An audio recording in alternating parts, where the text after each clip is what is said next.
Good morning, friends. Hello, hello. Anjali ji, I don't see. Hello. Other speakers working here? Hello. हल्की सी तो आ रही है, but it can be increased the volume in the speakers slightly only, huh? Not too much. So, good morning, friends. चलिए, let's close our eyes for a brief moment.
So, a quick recap to begin with.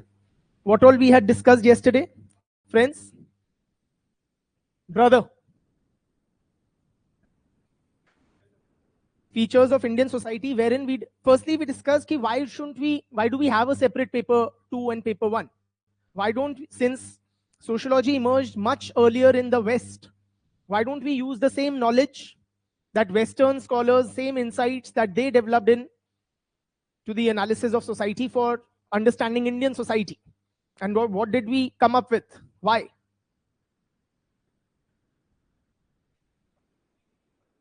Very well, Indian society is way more different than how Western society was when these guys were analyzing the Western society. In which ways, brother?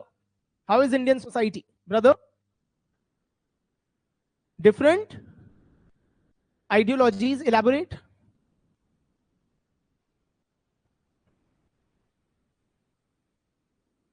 ठीक है, industrialization, but पूरी बात बोलिए ना. Don't just throw words at me, throw arguments at me. Very good. Western society had undergone large-scale industrialization, and a modern urban industrial society had emerged, and that is the kind of society these Western scholars were analyzing. But what about India? In India till date, we are much more rural than urban. We are much more, far more people are dependent on agriculture or primary sector and various other ways. Brother, caste system. Continue. There are different religions in India, and these religions are fundamentally different from the dominant religion, which is Christianity in the West.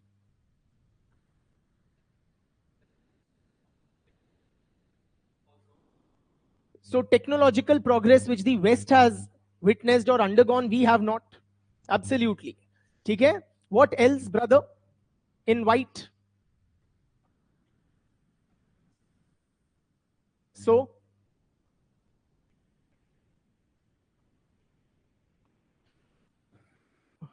okay, that is when we had graduated to the next segment talking about the nature of Indian society. Right now, I'm sticking to why we did not use Western templates or theories to understand Indian society. We were mostly, in large measure, pre-modern when sociology was started in India as an academic project, which was in the year, Bitya, 1919. In the West, sociology had emerged when, brother? 1839, when the term was coined by Auguste Comte. So despite having an 8 decades head start, Western sociology seemed incapable of explaining the social reality in India.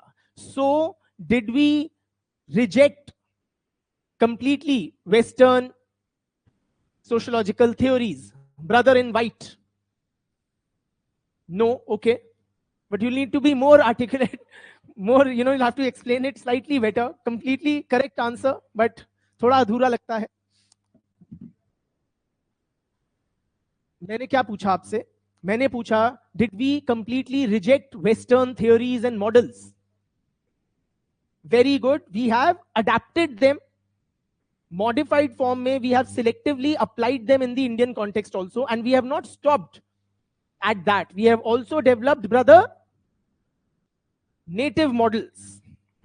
Bilkul. Or concepts or theories. Can you, I have not taught yet, I understand, but can you name any native concepts, terms, models?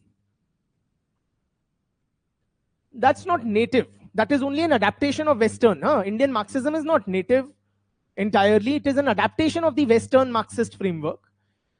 Indian concept, most of you have heard of it. Sanskritization. है ना, और कुछ पता ना हो बताओ, ये जरूर सुना होगा, right? Concepts like Sanskritization, what it is and what are its full impacts. We will discuss as we proceed. अभी हमने छुआ ही नहीं है. But yes, Sanskritization is a desi concept. Very well. Then we discuss the nature of Indian society. And what did we comment, brother?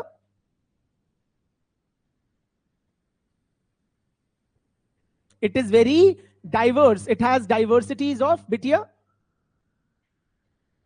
language, religion, caste. बोलती जाओ, मैं थक जाना चाहिए, आप नहीं रुकने चाहिए. Races, ethnicity, food, cuisine, political ideologies.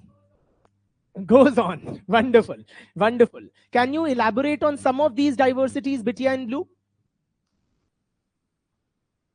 Nevertheless, are you Indian? So, based on that, what is your intuitive understanding? Any one diversity you can comment upon. Any one form of diversity. She mentioned several. Linguistic and religious and this and that. We have not even begun with sociology proper. Very frankly, we are just discussing, taking baby steps into the discipline of sociology.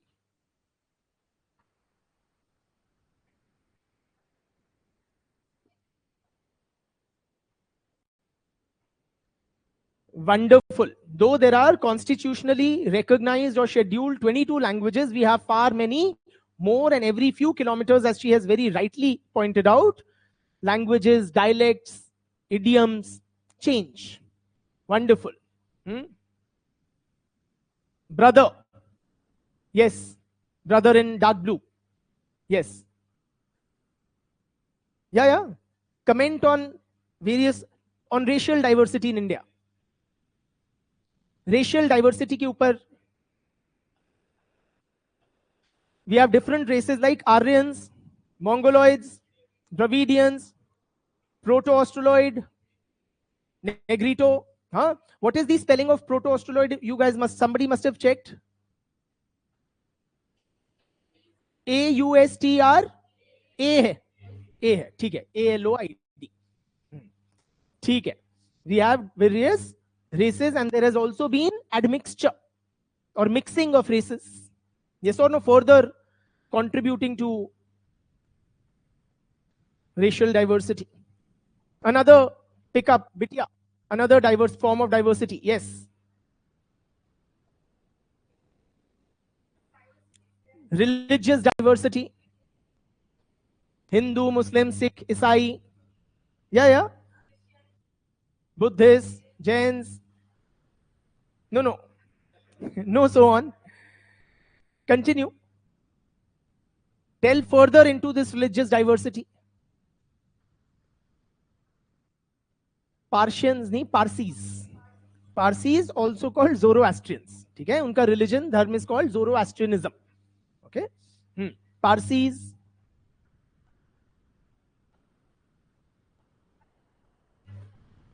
Those absolutely right. Only I'll slightly offer you a new language. They are called sects.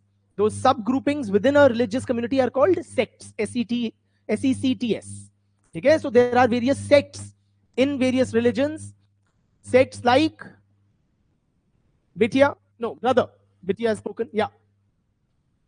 Muslim sects like Shia, Sunni, Ismail, Barelvi, Ahmadiyya, Khoja, Bora, huh? Or other sects. Yes, brother. Sects in other communities. Brother, Hanji, मैं. Christian sects like Protestant, Catholic, Orthodox, very good. Brother, और बताइए. Yes. Shaivites, Vaishnavites, Shaktism, सवर्ण नहीं, सवर्ण शब्द बोलते हैं जो अपर कास्ट या अपर वर्ण के होते हैं, उनको बोलते हैं सवर्ण. Okay, so wrong usages of the term. आप शायद स्मर्थ कहना चाह रहे थे, है ना, those who follow all three. और लिंगायत्स आपने सुने होंगे, they have been in the news. ठीक है ना, बहुत सारे ऐसे सेक्ट्स मिलेंगे. और बताइए. फिर न्यू एज रिलीजन्स होते हैं, आर्ट ऑफ लिविंग मूवमेंट है, जैसे ब्रह्मो समाज. वो इतनी न्यू एज नहीं है, बट या ब्रह्मो समाज, आर्य समाज, प्रार्थना समाज, सॉरी रामकृष्ण मिशन इत्यादि. Right, so there is a lot of religious diversity. We also discussed various schools of diverse philosophical schools in Hinduism, such as Astic and Nastic, two broad categorizations. Name some Astic schools of Hindu philosophy, Bitya. Yog, Mimamsa, Vaisheshika. Name some Nastic schools, brother. Brother. Buddhism, Jainism, Charvak. बिल्कुल ठीक है. Then we discussed what? Linguistics, she has already commented upon. Caste diversity. So, Bitya at the back. Yes. Comment on the diversity of castes in Indian society.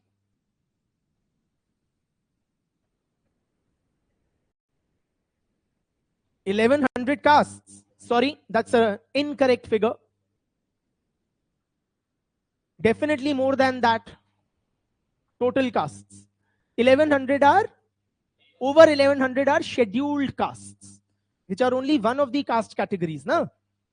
Total caste kitni hai? Thousands of castes. Simple. Thousands of castes divided into 4 varna, and then those which are considered as avarna castes. Right? And any figures we have for how many castes are there, Bitya? 46 lakh is somewhat of a obnoxious figure which was thrown up by the socio-economic caste census, which also recognized that there have been, over 2 crore plus mistakes in the data. तो फिर अब क्या ही करें, ठीक है? But yeah, that was one figure that was thrown up. Something more in the, should I say acceptable range. जैसे बहुत हमारे यहाँ बोलते हैं ना, ठीक ठीक लगा लो. तो अगर ठीक ठीक लगा लेंगे तो कितनी कास्ट मानी जाएंगी? मंडल commission, yes,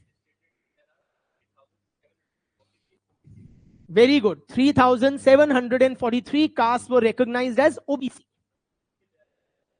And currently there are over 5,000 castes in the list of OBCs. तो 5,000 तो OBCs हो गई, 1,100 scheduled castes हो गई, है ना, 6,000 ये हो गई. फिर general communities की caste मान लो, तो we can safely say there are thousands of castes. Don't be so vague कि many castes. Okay? ठीक है. So there are numerous castes. Castes also differ regionally. In other words, castes you will find in Haryana. You will not find in Chennai or in Bengal, right? So castes also vary regionally. और क्या cast? नहीं, class पे आने से पहले cast को और वो करो. कास्ट में होती हैं सब कास्ट और could be sub caste. No, and I'm honestly not making it up, lest I give that impression. It's actually the case, right? So castes are further subdivided into constituent groupings. और गोत्र का भी फंडा होता है, we had mentioned in passing. Okay, what are their implications? We'll discuss when we study caste, etc. Then class diversity के ऊपर बात कीजिए बिटिया.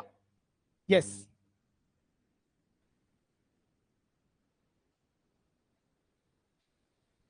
Wonderful. There are islands of prosperity. You know, you have this obnoxious Antilla surrounded by the slums of a Dharavi.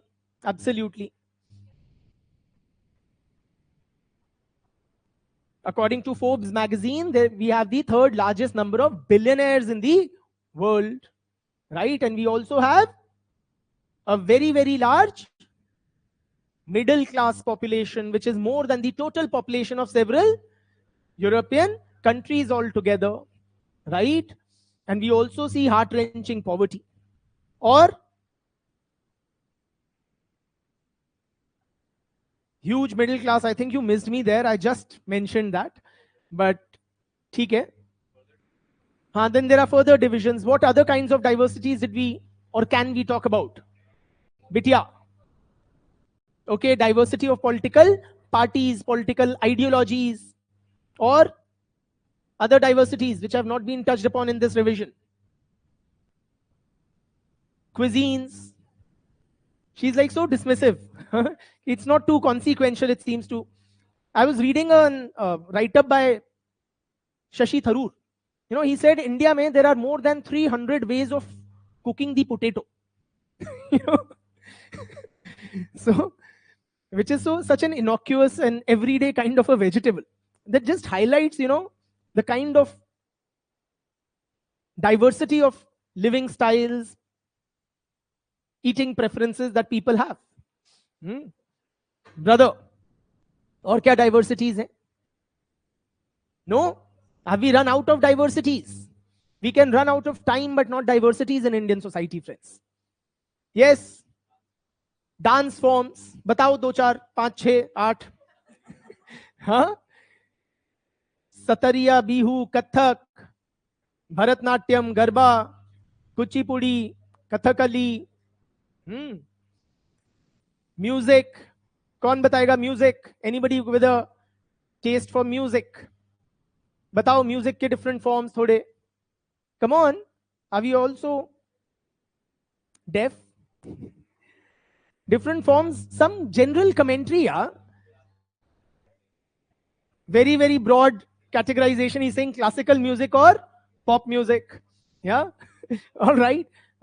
Various forms of music. Yes. You want to venture? Bitya in blue? Okay, I'm enlightened.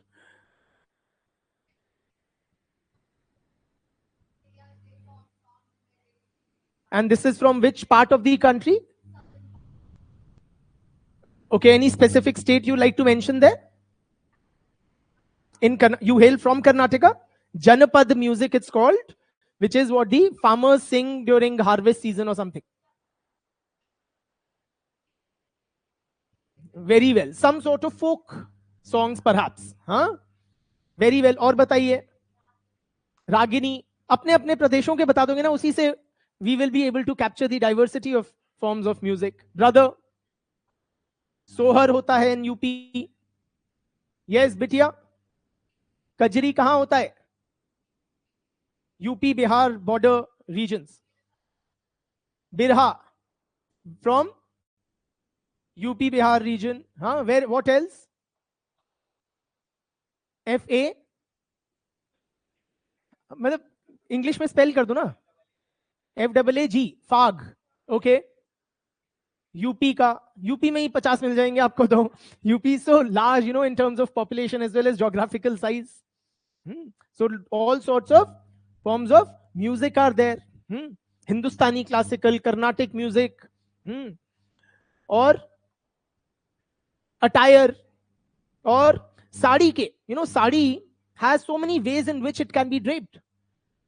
So the way Bengali drapes the sari will be very different from how it is worn in, say, a Punjab or a Haryana. Yes or no? Or vagera, vagera. Numerous forms of diversity are there in Indian society. And we had ended on a rather pessimistic and ominous note, quoting who?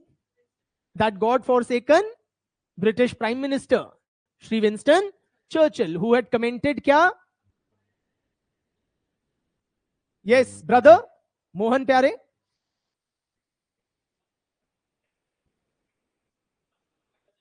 That once the British leave, India will not be able to hold its act together. He commented that India is not a nation. It is not one country. It is more of a geographical term like the equator.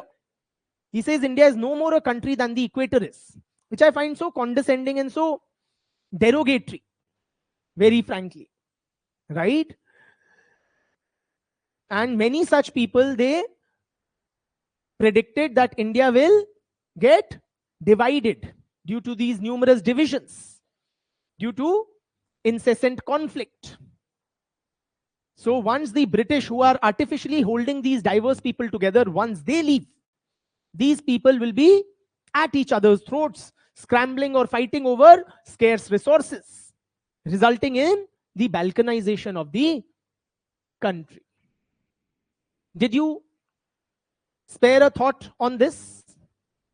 I had asked you to. कि सोच के बताइएगा. So what is your take? Before I ask your take, should we write on what we have discussed yesterday? Should I dictate? Yeah? And then we continue? Yes or no? Quick. It's a quasi-democracy in this classroom. So what's your take? I seek your feedback and then I take a final call. So a quasi kind of a democracy. Would you like the portions discussed yesterday regarding diversity, etc., be dictated? Yes or no? Whatever I hear louder. Yes or no? Okay. Raise your hands. Okay, the voice vote is not too clear. Yeses, raise your hand. Okay. Noes, raise your hand. I think the yeses have it. Chalo, likho ab. Leave space for a paragraph, like half a page, and write from below it.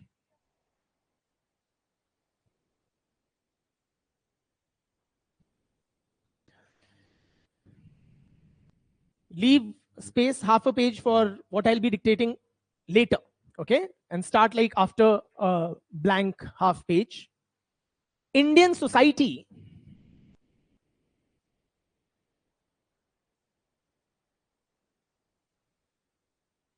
is characterized by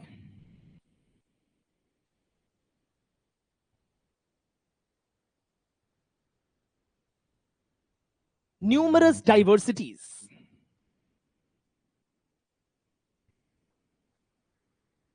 Numerous diversities. Full stop. The very multiplicity of diversities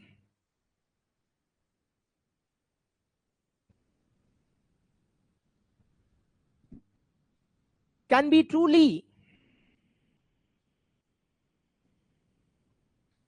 perplexing, yeah, mind-boggling. Full stop. Perplexing या mind-boggling, जो शब्द समझ आए, it's English, it's not sociology. In India, there are numerous racial and ethnic groups.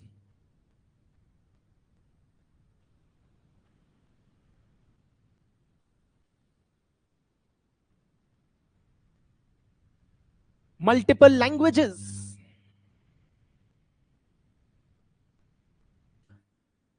Religious pluralism.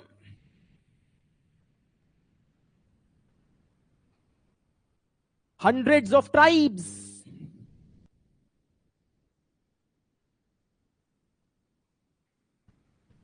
And thousands of castes.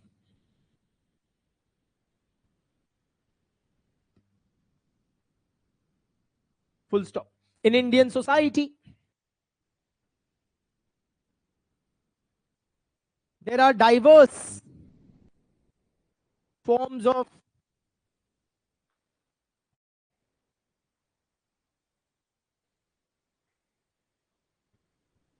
marriage and family.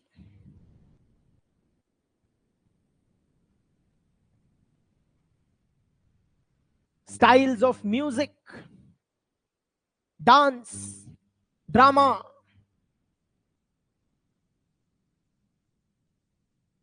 art, and architecture.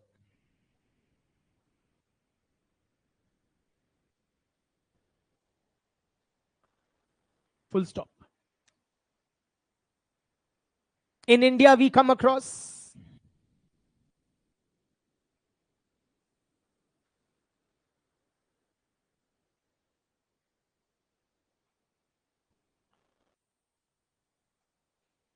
innumerable customs,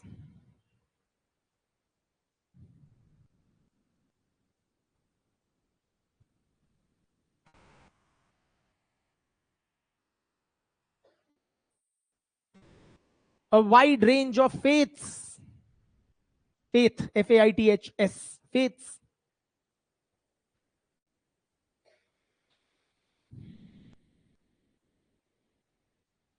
a large number of political parties,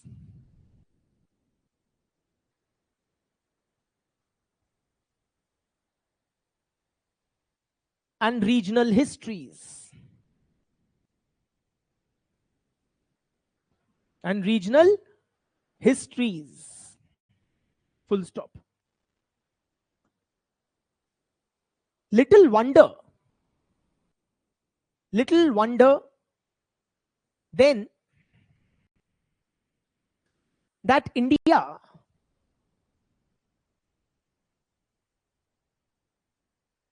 has been variously described as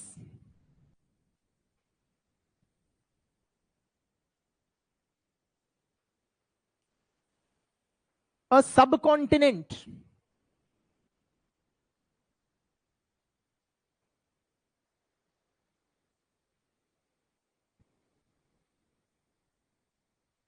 masquerading as a nation.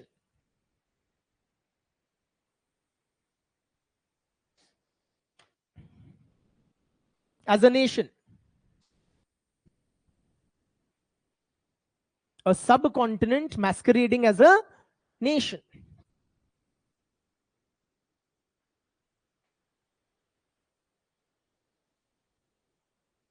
Comma, and as a veritable museum. A museum of races, cultures, languages, and religions.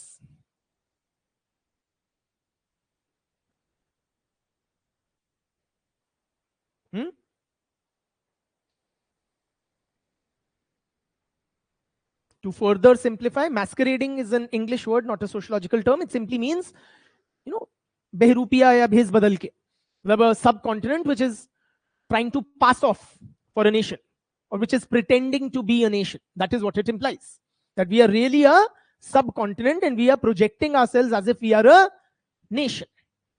Nation is something which is characterized by a sense of oneness, unity. But there is nothing of the sort in India. We are different people and social groups, numerous identities. So my sense of loyalty is to my what? मैं क्या हूं सबसे पहले? बनिया हूं. To my caste, to my religious community, to my linguistic affiliation. And I do not feel one with the Tamil or the Musalman or the Bengali. Are you with me? So, a subcontinent masquerading as a nation. Sunil Khilnani karke ek political scientist hai. He had used this interesting phrase, right? और दूसरा तो आपने शायद सुना होगा, a veritable museum of races, languages, religions and cultures. Have you read this? Even for your GS perhaps? A very reputed historian. Any guesses? Historians के नाम बोलो. I'm sure you must have come across that name. जो भी historians के नाम पता है बोलो. Other than Romila Thapar. Any other names you're aware of? No, not R.S. Sharma. With due respect to R.S. Sharma ji, not Ramachandra Guha, not R.G. Bhandarkar, A.L. Basham. Good. A.L. Basham. Wonder That Was India. That's the book. Basham. B-A-S-H-M.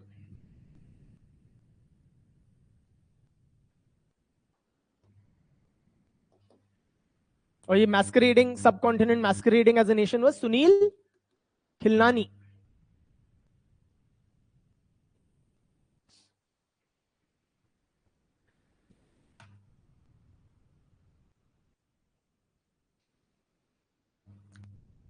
Next para.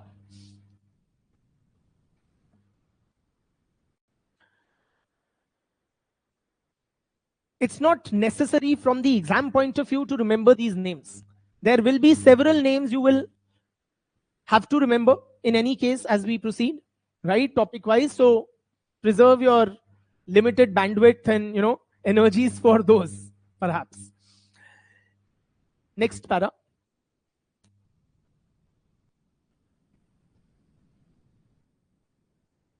At the outset,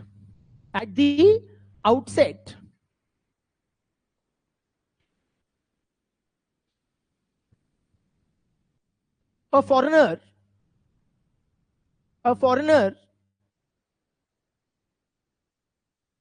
will be struck by the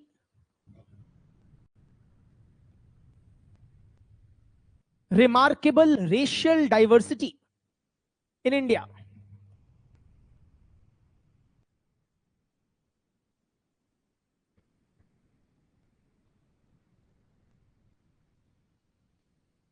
The Indian population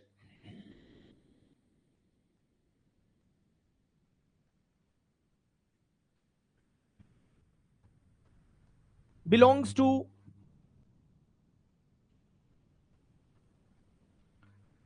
various racial and ethnic stocks.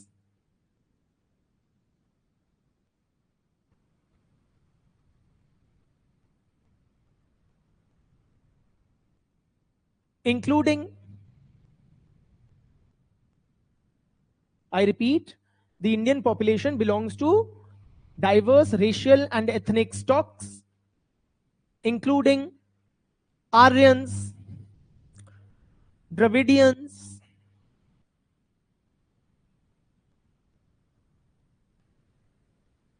Proto-Australoid, Mongoloid, Negrito,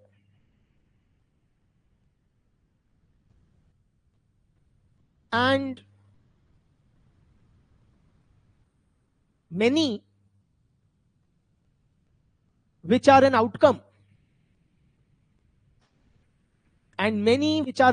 of their admixture.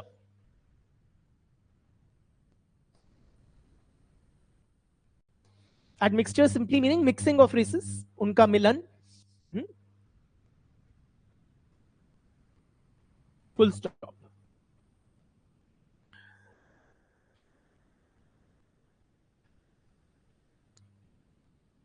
India is home to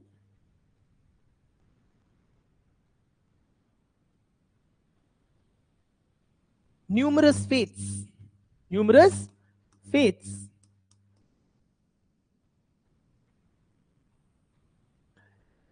Dash all the major religions of the world.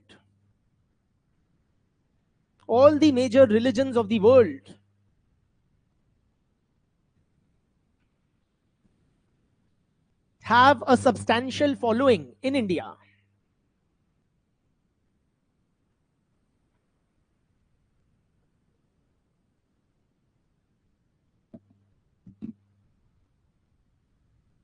Full stop. Apart from the major ones,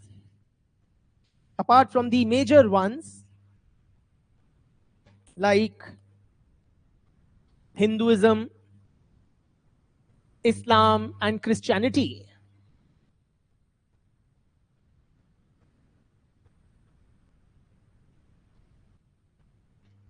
There are scores of others. There are scores of others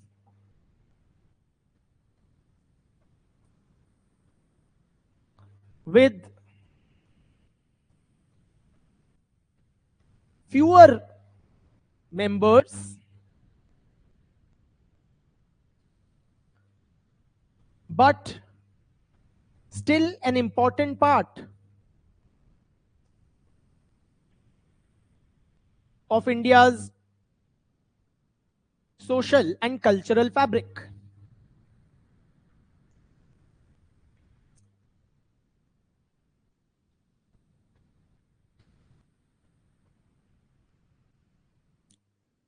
These include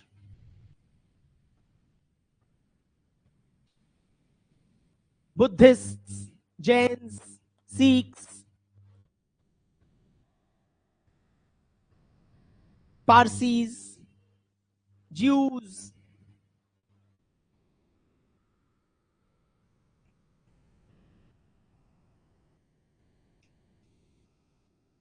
and a small but growing population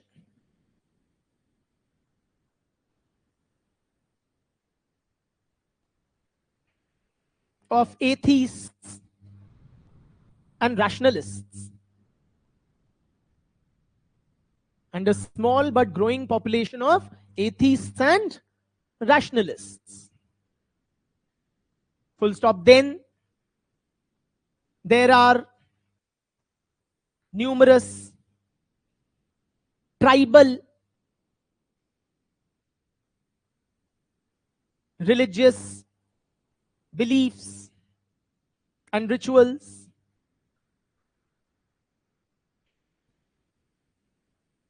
ranging from ancestor worship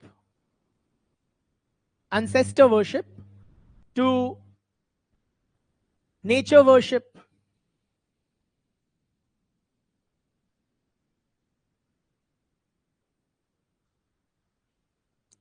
forest worship,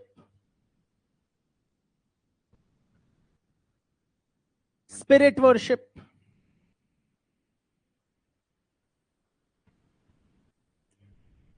and the like, etc.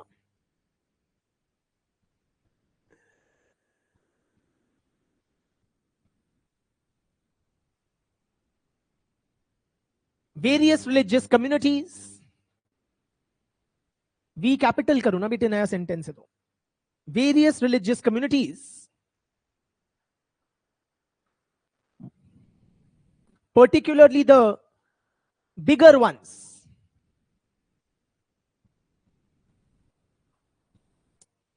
like Hindus and Muslims,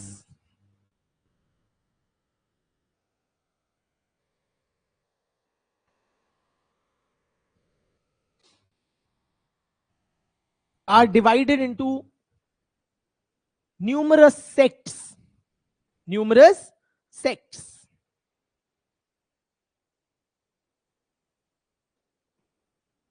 ठीक है.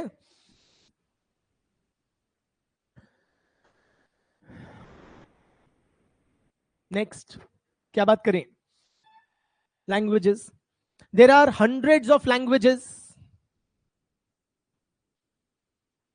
Hundreds of languages and scores of dialects and scripts. पूछो बेटा. Hundreds of languages and scores of dialects and scripts. ठीक है? And many dialects and scripts simply.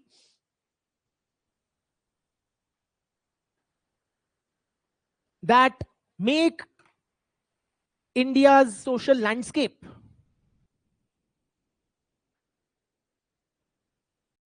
even more complex.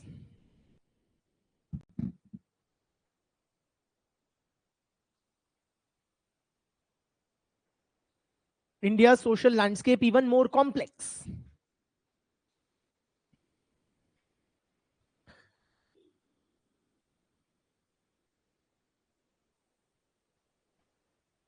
Yet another, full stop डाल के, yet another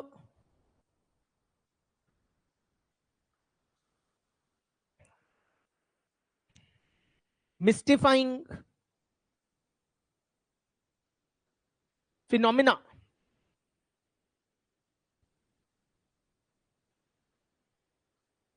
in Indian society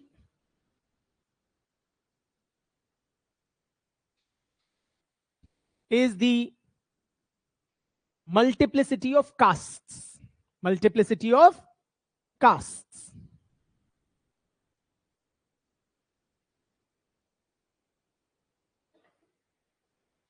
Full stop. By the most conservative estimates,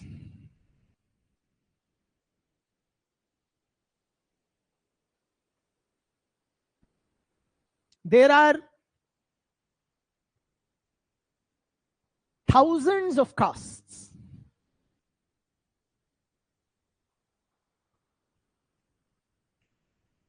Full stop. Moreover, castes vary regionally.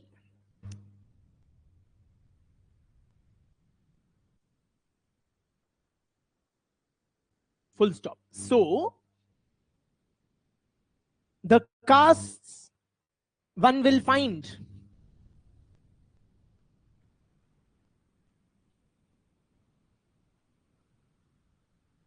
in a Tamil village,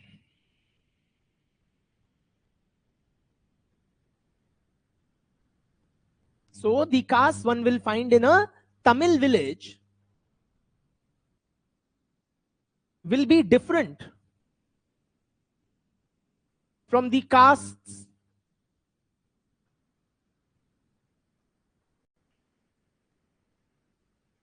in the interiors of Haryana.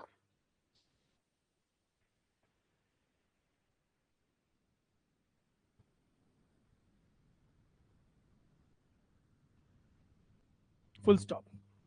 Castes not only differ in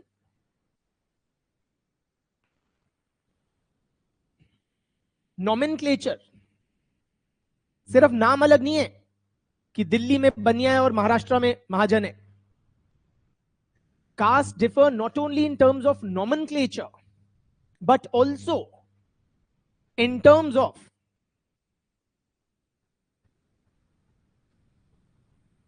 social prestige,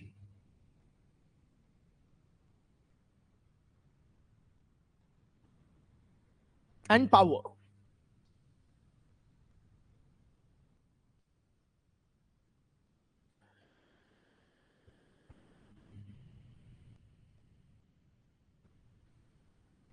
This diversity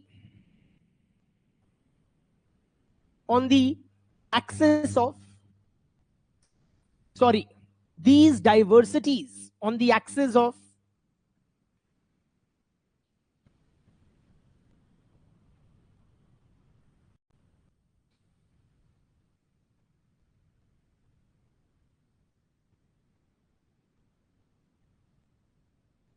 traditional identities of caste,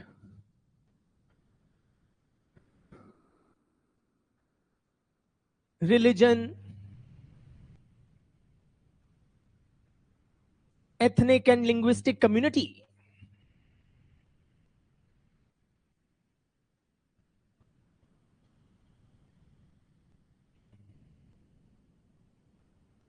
are further complicated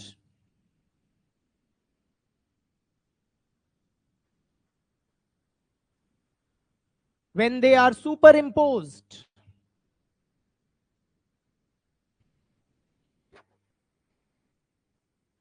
on modern axis of diversities when they are superimposed on modern axis of diversities like income या class,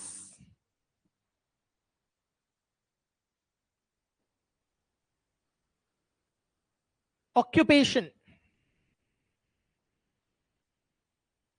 and sexuality. Yes or no?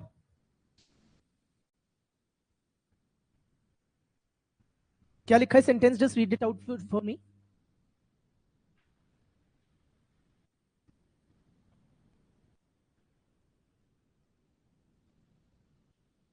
ठीक है, ठीक है, ठीक है. In other words, friends, Muslims are not a homogeneous community.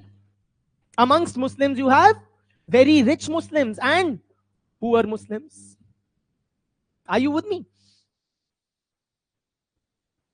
You have Muslims who are working as barbers and you have Muslims who are billionaires. Right? So, traditional axis of, say, religious identity being a marker of difference कि मैं हिंदू हूं या मुसलमान, but मैं मुसलमान होना काफी नहीं है ना. Apart from the fact that I am a Musliman, I have an occupational identity. I have an income based or class identity. And a gay Muslim is very different from a straight Muslim. And so on and so forth. ठीक?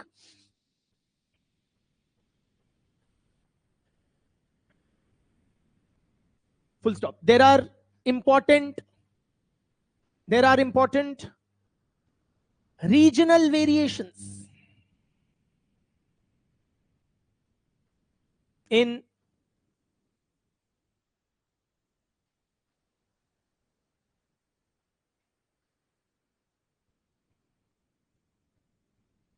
food habits, cultures, level of economic development,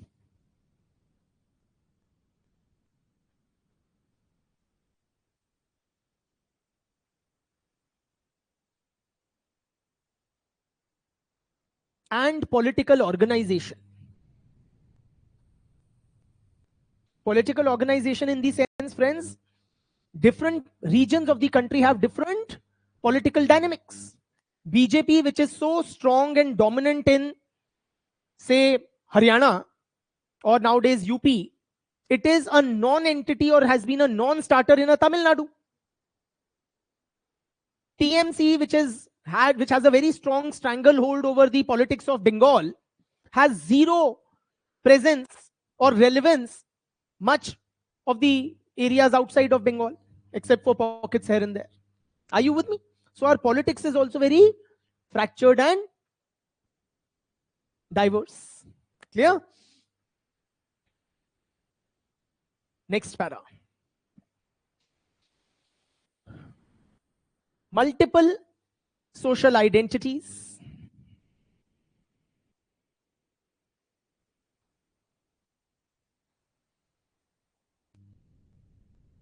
And hierarchies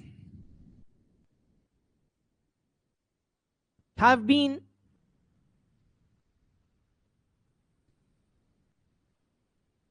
interpreted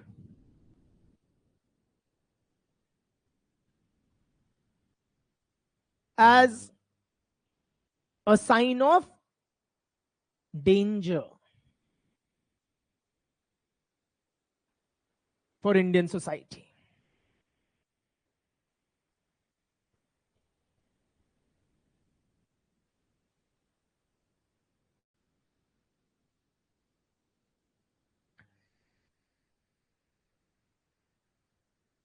Full stop.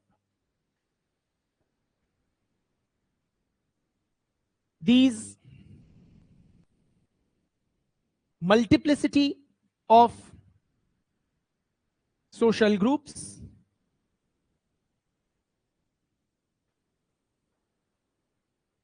it is often imagined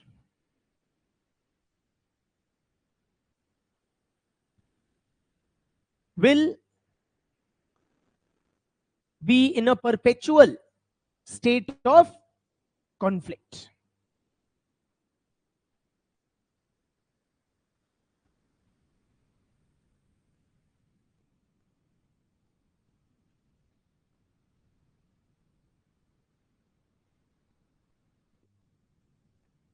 You know, there's this writer of international repute, V.S. Come on, V.S. Naipaul. सुना है? सुना होना चाहिए. Nevertheless, this thing has changed, yeah. Anjali, how do I get the old board back? Like, this is a different kind of a board. Acha, one sec, shayad this will work. हाँ, ठीक है, it works.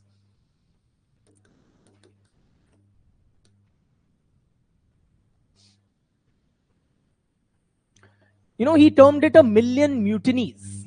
A million mutinies. That India is the land of a million mutinies. But you know, you don't have these massive political changes or large-scale transformations. But there are numerous everyday struggles. For example, the struggle of Dalits for dignity and equal rights. So various Dalit families, communities, in their own ways, they are fighting the oppressive caste system. Are you with me? Likewise, the industrial workers, they are fighting against class-based exploitation. Women are engaged in this perpetual struggle for gender equality, bodily, sexual, reproductive autonomy, financial independence. Are you with me? तो इस देश में क्या हो रहे हैं? सैकड़ों संघर्ष हो रहे हैं. ठीक है, क्या लिखा है बेटे? In a perpetual state of conflict. What V.S. Naipaul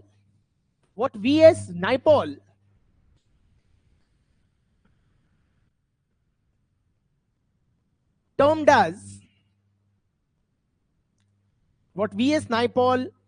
as, in quotation marks, a million mutinies.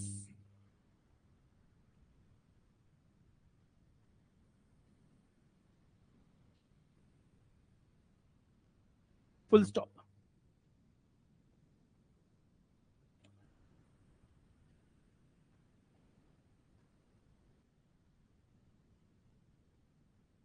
Others, like Winston Churchill,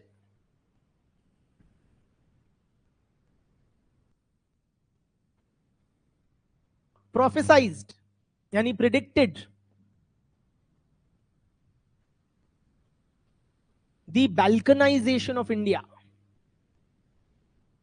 You understand the word balkanization? It means for a larger country to get dismembered into smaller countries. Balkans region है ये somewhere. Where? Caspian Sea के आसपास. Come on guys, I'm not your geography teacher. Eastern Europe में. जैसे वो Czechoslovakia था, Yugoslavia था, ये सारे होंगे शायद, वो छोटे छोटे हो गए. Am I right? Balkanization, basic, I'm not sure where Balkans are, but balkanization means big countries getting fragmented into smaller countries because they are not unable to sustain themselves politically or administratively. Are you with me? क्या लिखा है? Some like Winston Churchill prophesied the balkanization of India once the British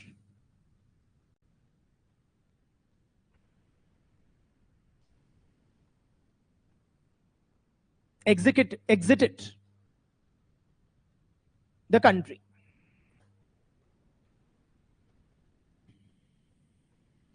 Chaliye, so this is what we had discussed yesterday, right? Now tell me, what is your take? Was Janab Churchill right? Have such doomsday predictions, or are they a looming threat now? क्या ये संभव है? बिटिया.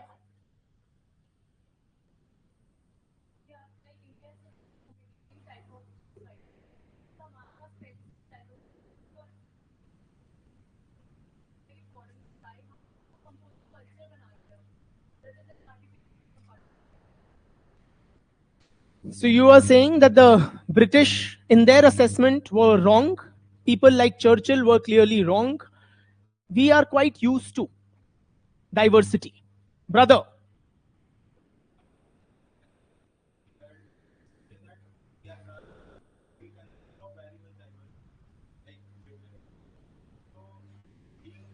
Sorry to cut you short. I forgot to dictate, but we had also discussed yesterday that the underlying reasons for this diversity are 3. The demography, the sheer size of the population. The geography, India is a vast land with different kinds of terrains, temperatures, soil types, flora and fauna. That also leads to socio-cultural diversity. And thirdly, history. So throughout our millennia, history spanning millennia, we have had different people visiting the country and contributing to this cultural diversity, right? From the Arabs and the Mongols and the Turks to the Afghans to the Europeans or the works, right? So this portion I have missed in the dictation, but you may jot down if you please. Coming back, brother.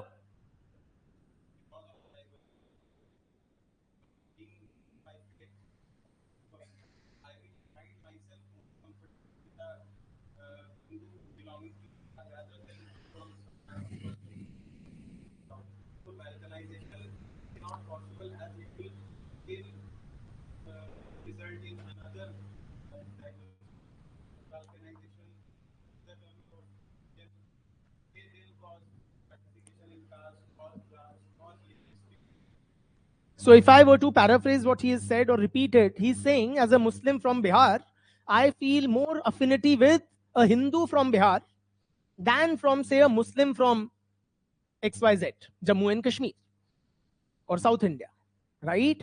Therefore, his contention is balkanization is unlikely.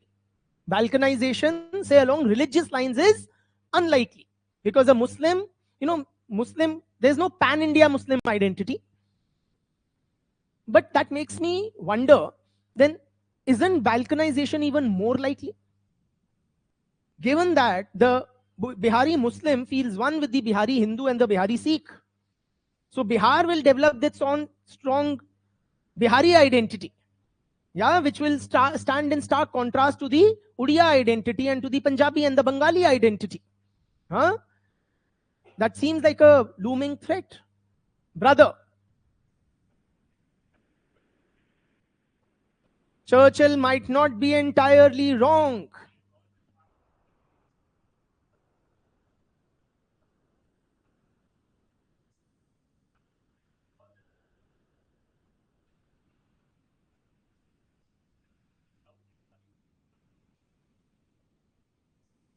There have been numerous secessionist movements which have indeed historically tried to break away from the Indian Union, be it the once again reignited Khalistan movement, be it the movement for greater Nagalim in the east, be it the demand for a Dravid Nadu from Tamil Nadu and the rest of South India. Yes or no? Numerous such fissiparous secessionist tendencies have been there in Indian body politic. So he's saying Churchill was not entirely wrong. Brother, one second. Now that's sorry, I'll come to you. That's an important argument to make. How many of us, with how many of us does that argument resonate? How many of you believe that he's made a valid point? That we might get divided into fragments? Raise your hands. How many of you strongly, vehemently object to his argument? Raise your hands. Okay. Why? Bitya, where is he wrong?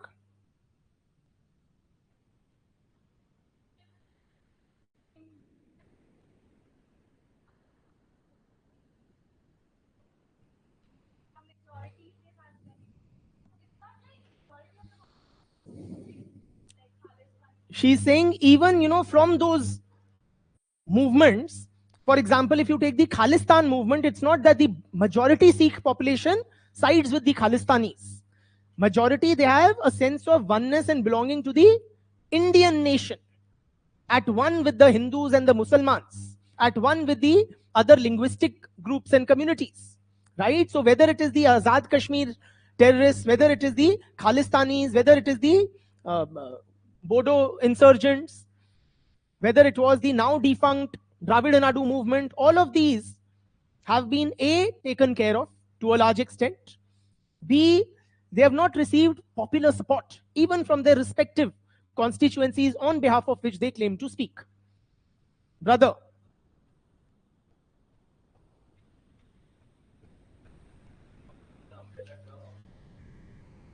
They came under the umbrella term Indian. हाँ. Operation सिंदूर हुआ था.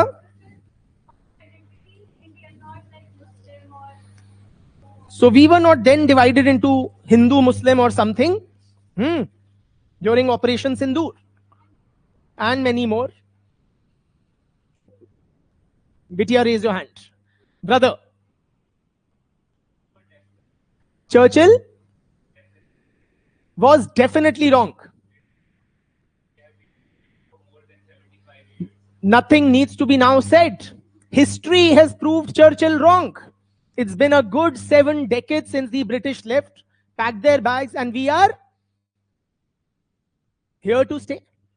Not only have we maintained our territorial integrity, except for the partition which was artificially imposed by the British, there is no imminent danger to India's territorial integrity or its national unity. Brother,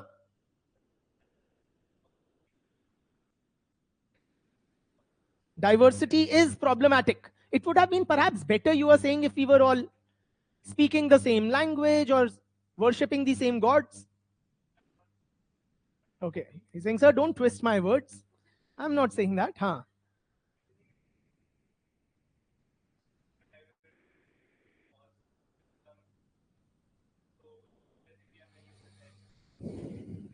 So he's saying there are challenges, but they can be addressed. They are being addressed and they have been addressed. Very well. Thank you, friends. Thank you. I'll come to you. Allow me. Okay. Very well. So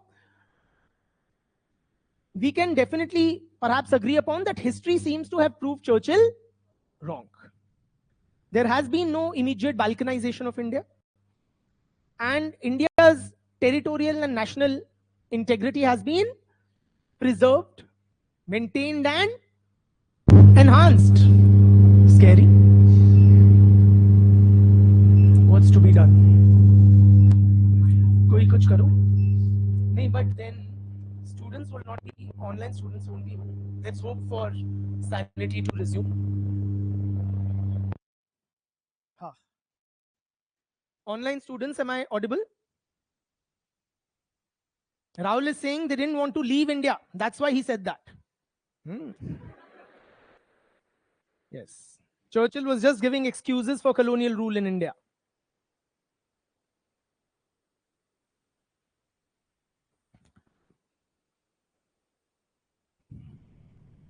So, friends, despite such ominous predictions, we have been able to maintain a sense of oneness and unity.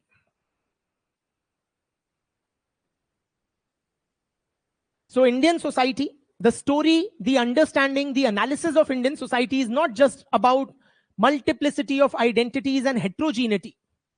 There is also an overarching unity that characterizes our national life. Also a sense of unity. What makes us united despite this mind-boggling diversity? Kuch to same nahi hai. We speak different languages, we worship different gods, we belong to different income levels, political affiliations, castes, communities, ethnic identities. Then why aren't we at each other's throats, as Churchill would have liked? Brother,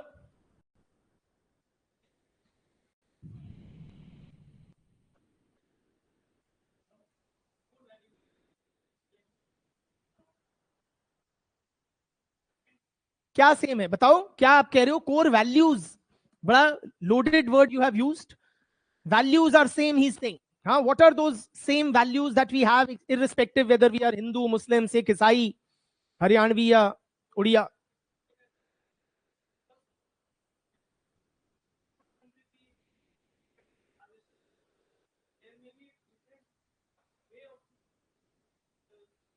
Interesting. He's saying, for example, the harvest festivals being celebrated by various names. but the essence is the same. चाहे उसको आप बिहू बोलें या आप उसको ओनम बोलें या आप उसको बैसाखी बोलें, है ना? Very good, brother. Our constitution, very importantly, binds us together. And how does it do that? Gives equal rights to all, irrespective of religion, caste, community, gender, this and that. Wonderful. Bitya?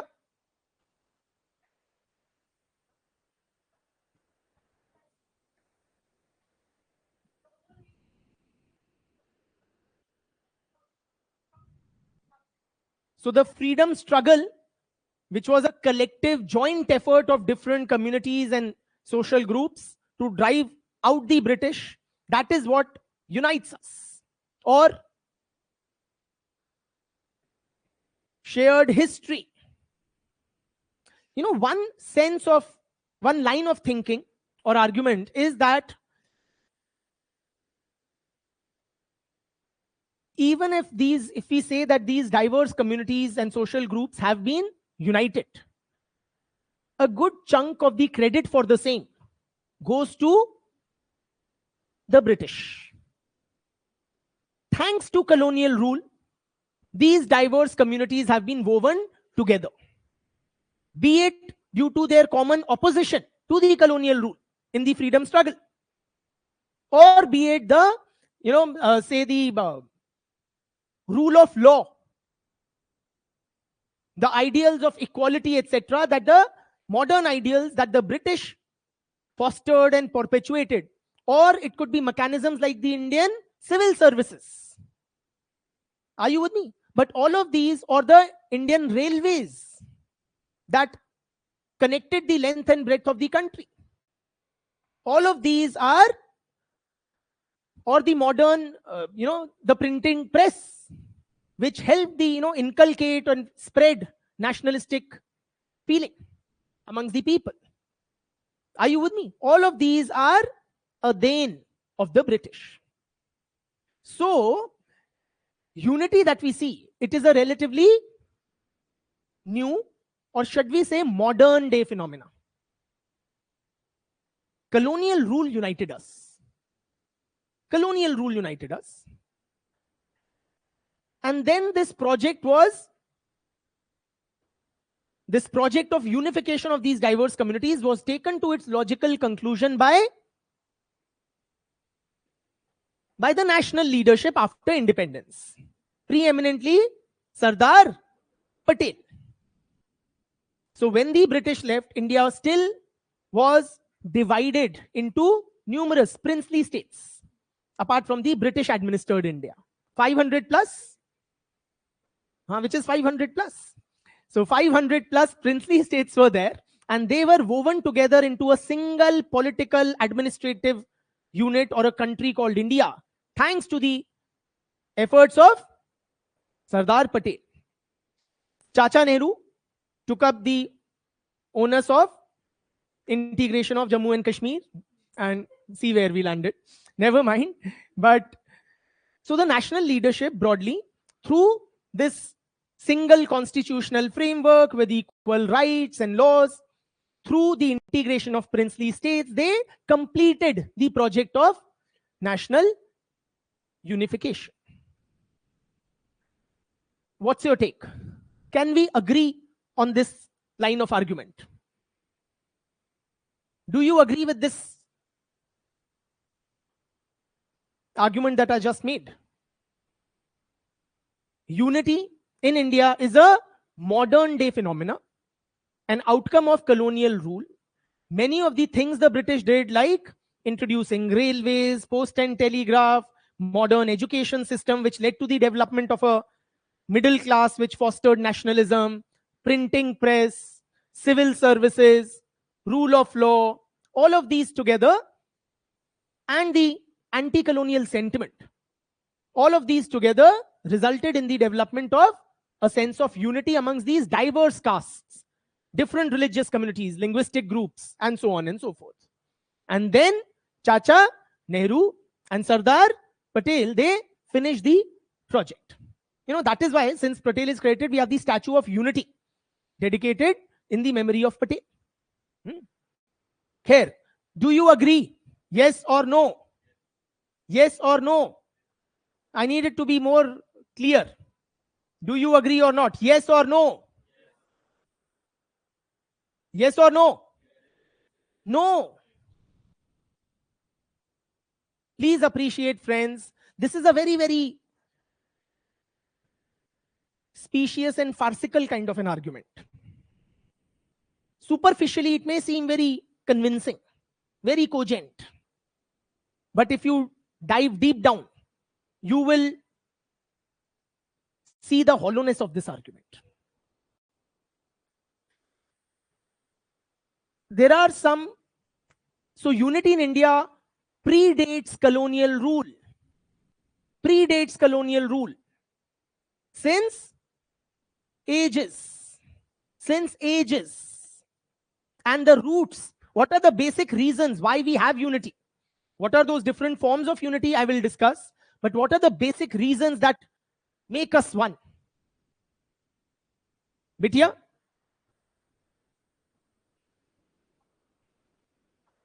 Wonderful.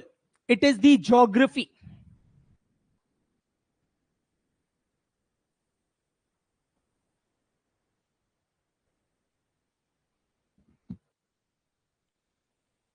Our geography is a source of unity.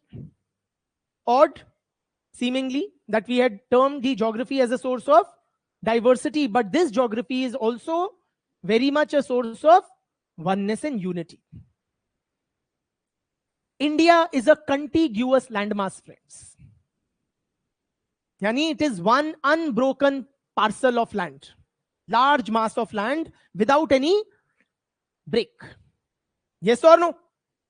So it is one landmass which has natural frontiers, which marks it off as a distinct civilization.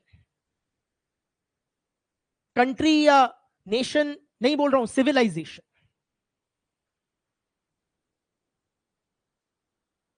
मतलब all these people, these diverse social groups residing in this territory, they have been residing so since ages. And this is a natural kind of a geographical formation with natural frontiers or boundaries. What are those natural frontiers? The great Himalayas in the north, which separate us from the other ancient and great civilization, which the Cynic civilization or the Chinese people. वो भी एक बड़ी large population है और वो भी हजारों सालों से है.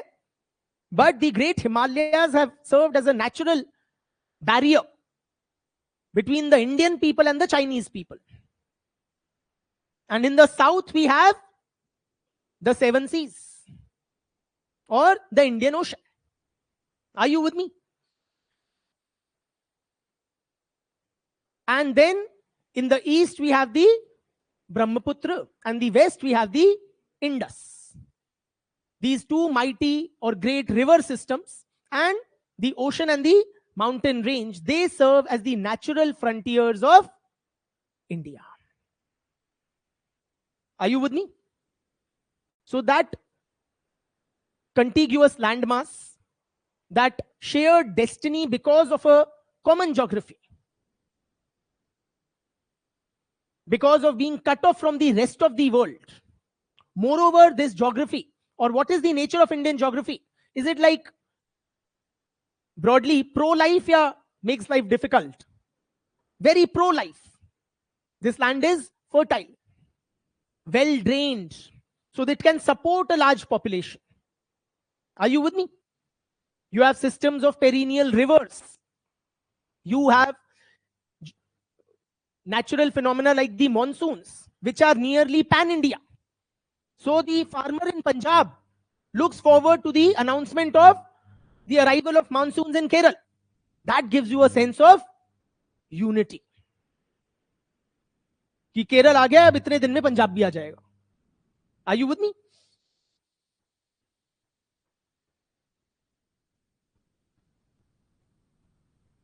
Another important reason is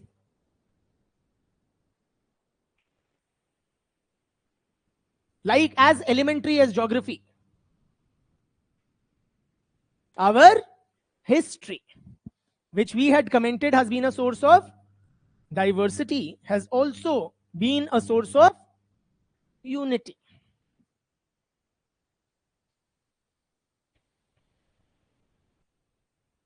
How is history a source of unity? Vidya?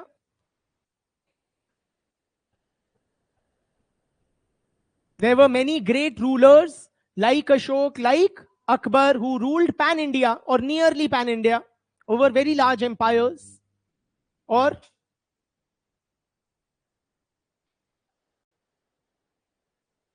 be a bit louder, please. Uttar Path, Dakshin Path,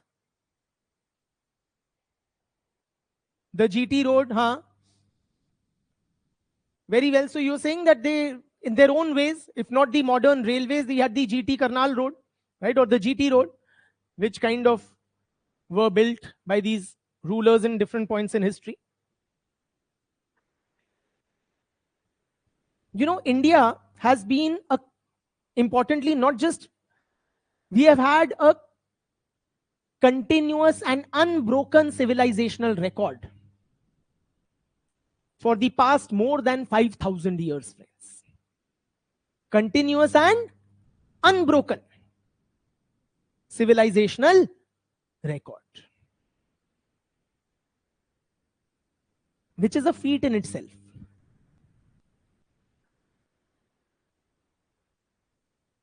As what they say, यूनान मिस्र रोमा सब मिट गए जहां से. क्या अब तक मगर है बाकी नामो निशा हमारा. यस और नो? कुछ बात है कि हस्ती मिटती नहीं हमारी, सदियों रहा है दुश्मन दौरे जमा हमारा. In other words, throughout our history, we have seen many attacks, invasions, conquests.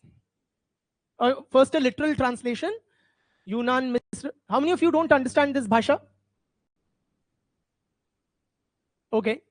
Yunan Misr Roma, sab mit gaye jahan se. So various other great and ancient civilizations like the Mesopotamians, the Greeks, and the blah blah, the Romans, they have vanished. अब तक मगर है बाकी नामो निशा हमारा, but we continue to exist.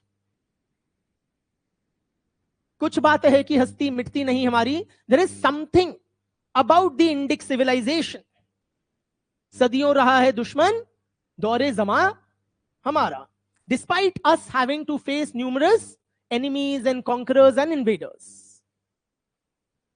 ठीक है? That is what it means. So there is something about our civilization that ensures that we continue to exist and to thrive. किसने लिखा था ये?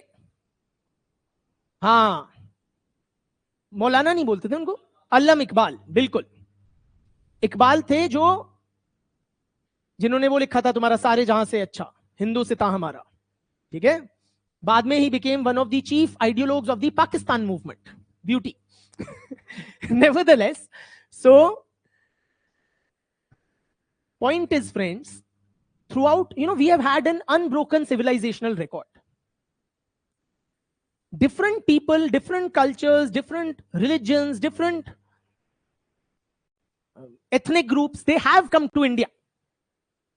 But none of them have wiped out its core. The core has survived. The civilizational core has survived. Other cultures and peoples which came to India, whether as traders, invaders, monks, or missionaries, they by and large, they tended to make India their home. So they contributed to our social life and cultural fabric, but they did not erase what was already there. Are you with me?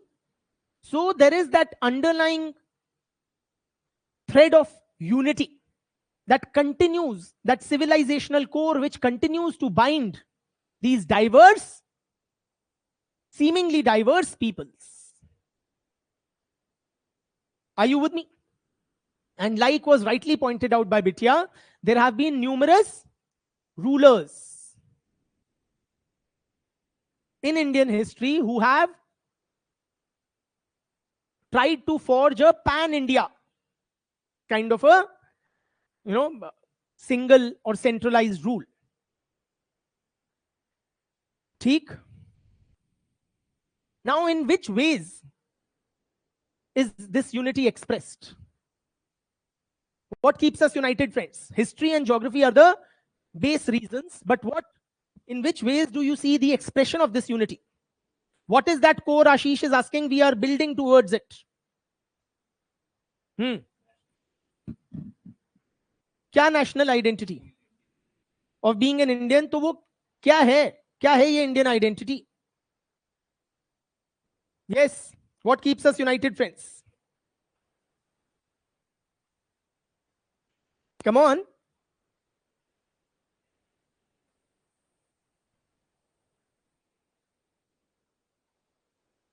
Various ways. One is there is a politico-administrative unity. Political and administrative unity. Now, this unity is because of various aspects like the constitution. So we have pan-India, one constitution. Unlike, say, another democratic polity, another federal polity, the US, which also has state-level constitutions. In India, we all have a single constitution. A single citizenship. Again, unlike the US. A single currency. An integrated judiciary. The Indian civil services. Yes or no? So you may be a Bihari, but you may get Maharashtra cadre. People from Maharashtra will get Arunachal cadre, and so on and so forth. Yes or no? So, and these guys will then be at the helm of the administrative machinery.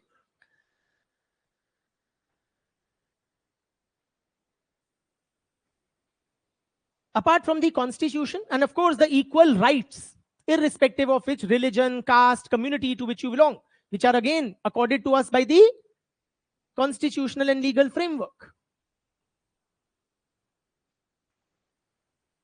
Other reasons for politico-administrative unity have been the integration of princely states undertaken by the national leadership after independence.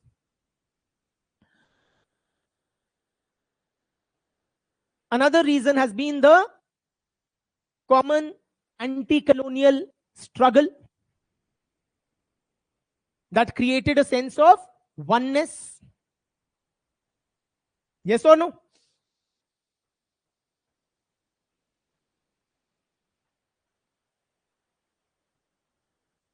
Then, of course, some credit where it is due to the British. They took measures which contributed to the political and administrative unification of the country. Whether it was the English language, whether it was the railways, whether it was the civil services, and so on and so forth. The Indian Penal Code, Criminal Procedure Code, the legal framework, mota moti, absolutely.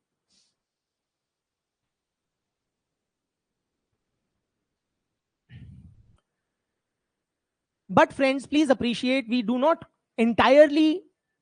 consider the politico-administrative unity as a modern phenomena. As I had said earlier, it predates the British by several centuries, even millennia. The idea of a single, cohesive political and administrative unit has found mention in the writings of various ancient philosophers, statesmen, in ancient scriptures.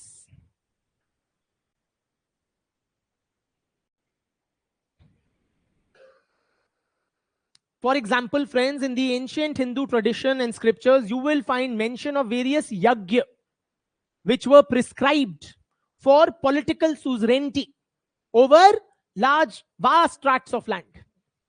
Ashwamedha Yagya, Vajpaya Yagya, Rajasuya Yagya, and several such. That indicated that, the person conducting these yagya, the king, the monarch conducting these yagya, he was claiming a suzerainty over all of lands. Are you with me? In the writings of poets, philosophers, this, politico-administrative one unit has been referred to as Bharatvarsh. As Bharatvarsh. And the kings who enjoyed pan-India suzerainty were referred to by various titles, like Rajadhiraj, Maharaj, Vikramaditya, है ना, ऐसे करके कई titles थे. And several rulers in Indian mythology and history have been known to have actually realized the vision of politico-administrative unification, like Raja Dilip, Sagar, Yudhishthir,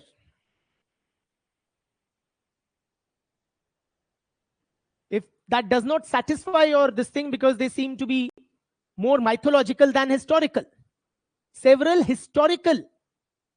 confirmed historical figures have also enjoyed near pan-India suzerainty and empires.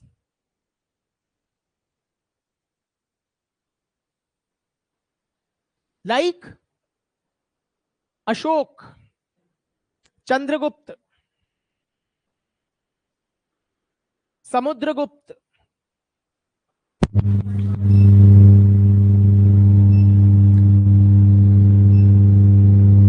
एक काम कीजिए, speaker बंद कर दीजिए अगर संभव है.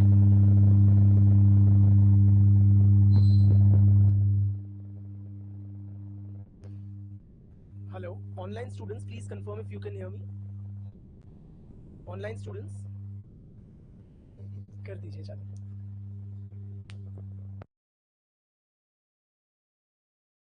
Online students, we are back now. Now, hello. Please type yes. Maybe these are old comments.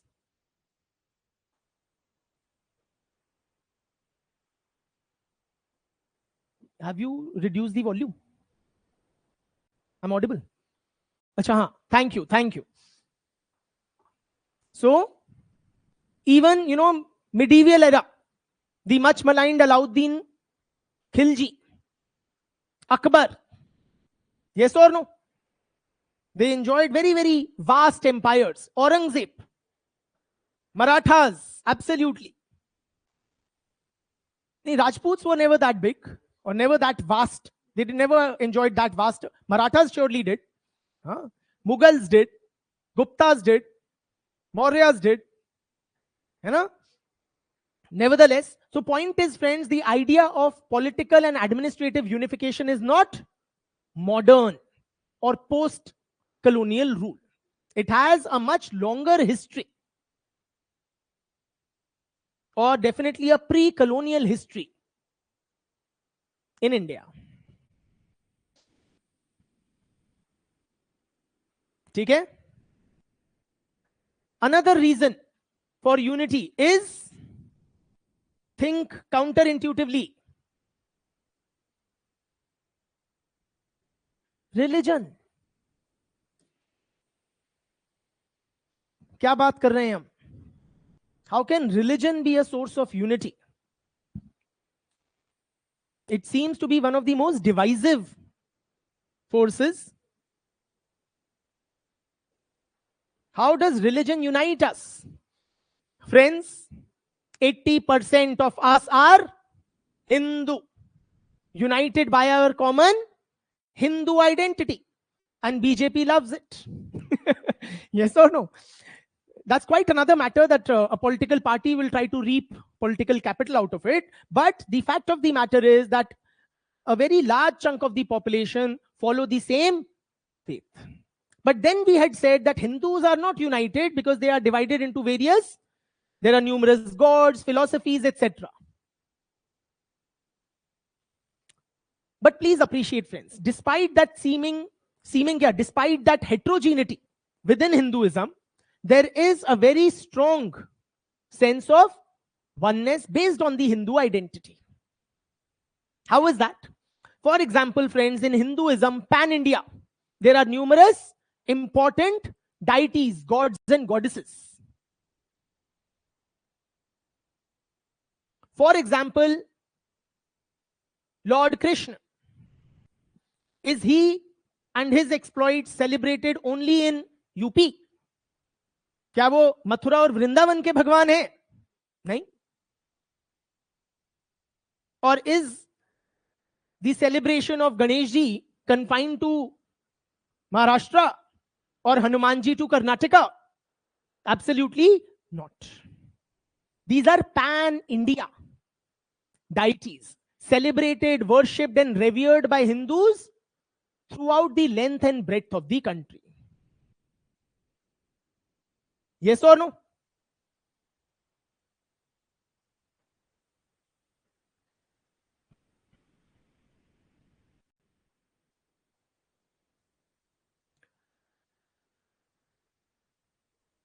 Likewise, friends, the two great epics of Hinduism, particularly Ramayana, the whole mythology of Ramayana traverses the length and breadth of the country.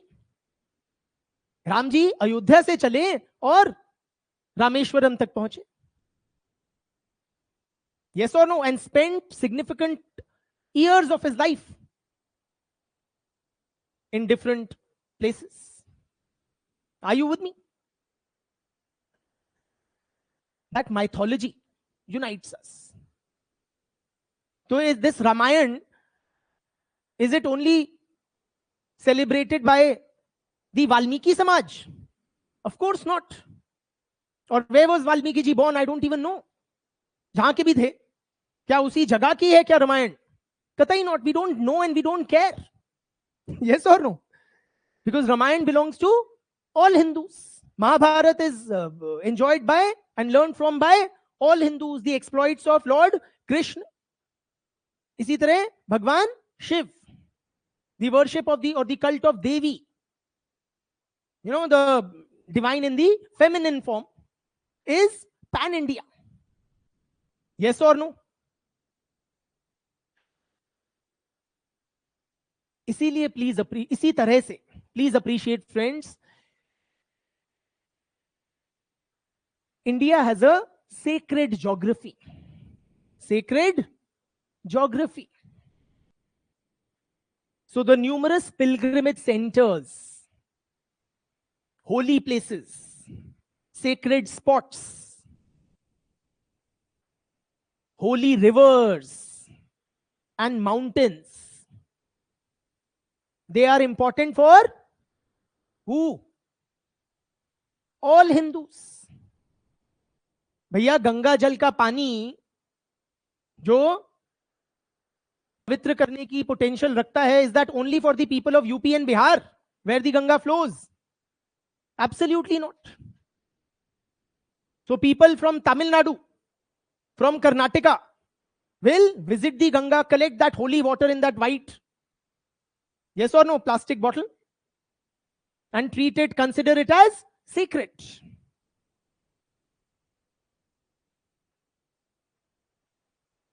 Hinduism में 4 धाम है which unite this, you know, basically in the 4 corners of our geography, namely starting from the north, Badrinath in the north, Rameshwaram, बताओ ना, in the south, Dwarka in the west, Puri in the east. Yes or no? spread across the 4 corners.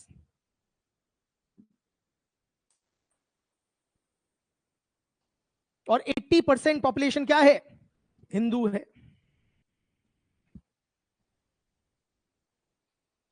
We worship the same set of deities, maybe in different avatars. In different avatars or manifestations.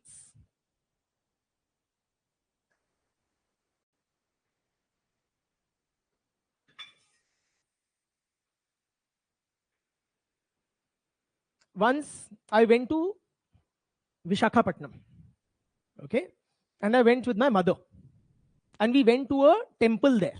I'm forgetting the name of the temple. So, you know, there was a lot of devotion which was very visible in people's eyes and mannerisms. When we entered the temple, it was a heavy rush. And I had gone there for teaching, and my mother accompanied me for touristing. So we visited a local temple, and very, what we call Manyata Prapt, or very revered kind of a temple it was. So we both went in with very folded hands. And then we, you know, offered our this thing. We got the prasad. We came out. We ate it. And then I didn't know. So I asked my mother, कि ये कौन से देवी देवता का था? And she said, पता नहीं. And it doesn't matter. You see, we didn't understand the local language there. I'm just telling you that that spirit, that sense of devotion, that it is a Bhagavan or it is a Devi, that itself is enough for a Hindu. I don't care which goddess it is. For me, she is a divine presence. And don't tell me you haven't done something similar. We visit, for example, Himachal or Uttarakhand. We visit local temples. And we come back and we don't even know what really was the presiding deity of the temple. Nevertheless, we visit the temple with full Shraddha or devotion. Yes or no? So that is the Hindu spirit, friends. Are you with me? इसी तरह there are 64 or 64 ज्योतिर्लिंग. ज्योतिर्लिंग कितने हैं? 12 ज्योतिर्लिंग और 64 शक्तिपीठ. Some people give a different number also, 108 or something, है ना? But these jyotirlingas and shaktipeeths, these are spread throughout the geography of the country. Are you with me? So no matter whether I am from Ujjain or not, the Ujjain temple is sacred and important for me as a Hindu. Are you with me? If I don't speak the local language and so on and so forth. So that gives us a sense of oneness and unity. Okay?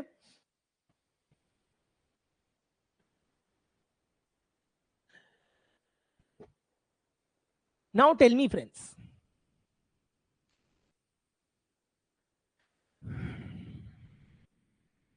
the important thing is, what about the rest?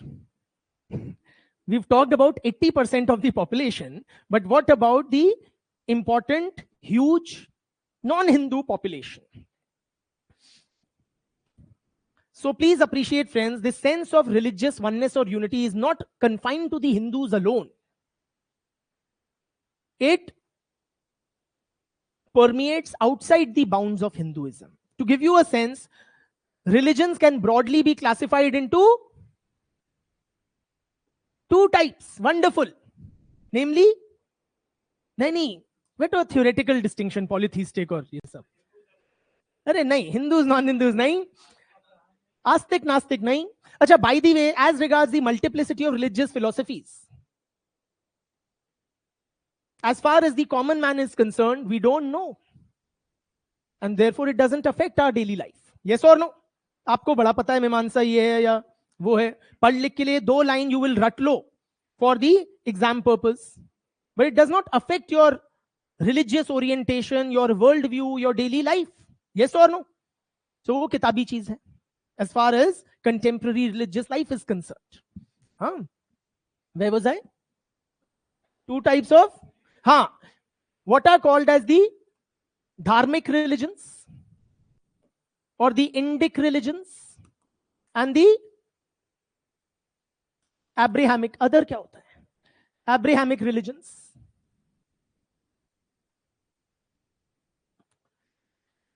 So Hinduism. What are Indic religions? Those which are born on the Indian soil. They are Indic, या धार्मिक religions, namely Hinduism, Buddhism, Jainism, Sikhism. ठीक? Abrahamic religions are importantly Islam and Christianity, also Judaism. ठीक है? But ठीक है, not too many here in India, right? Islam and Christianity are Abrahamic religions, while Buddhists, Jains, Sikhs, along with Hindus, are Indic.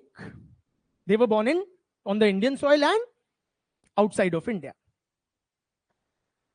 Now, there are several Indic concepts that are equally subscribed to by other dharmic faiths. These dharmic or Indic religions, they were born out of the womb of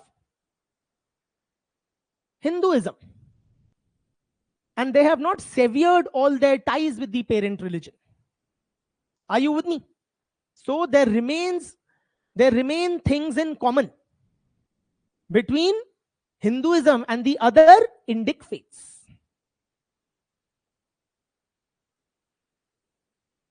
For example, the notion of dharma. What dharma precisely means, we'll discuss later on. Roughly, what is dharma? Let's say duty. One's obligations or duties is dharma. Okay? For now, that should suffice. And this notion of dharma is not only or exclusive to Hinduism. It is also expressed in Buddhist literature, where they call it dhamma. In Pali literature, it is referred to as dhamma.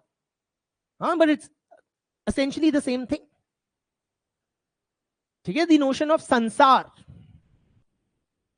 Several such themes you find across Indic faiths. Are you with me?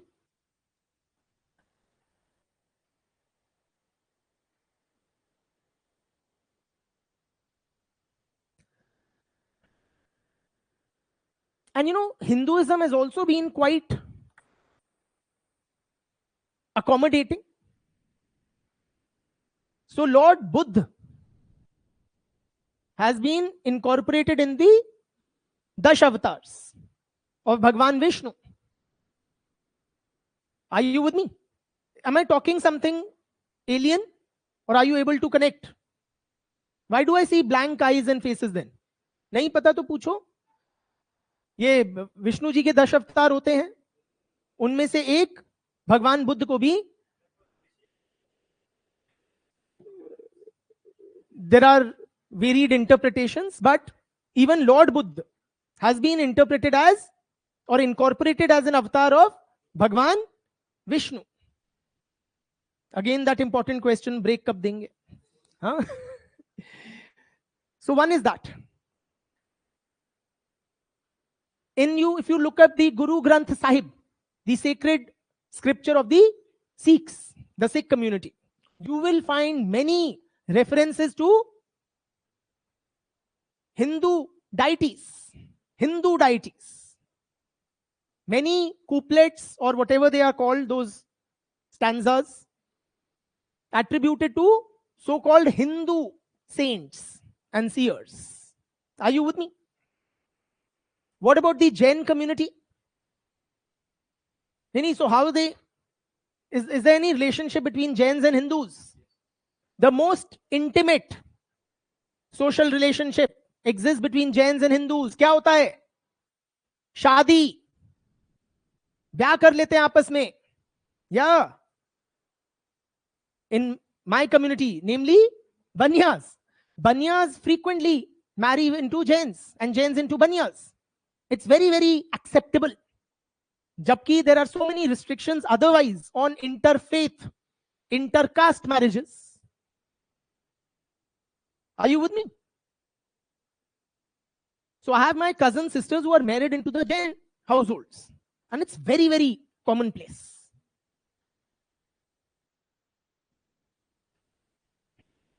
Do we take a break?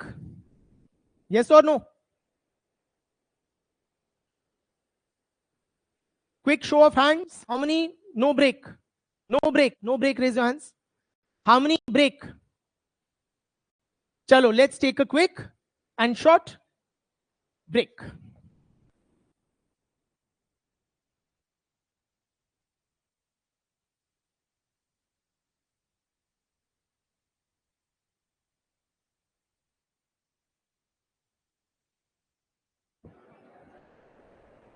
कुछ करना पड़ेगा, चाहे तो ऐसे हर्ष आवाजना है, चंदन जी को बोलना,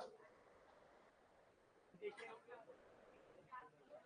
पक्का इधर आइए, बाकी ये देखना उनको बोलना कि जब भी लाइट जाती है ऐसे बस आवाज आती है, कुछ उसका या तो इजी सिस्टम को बंद करने का.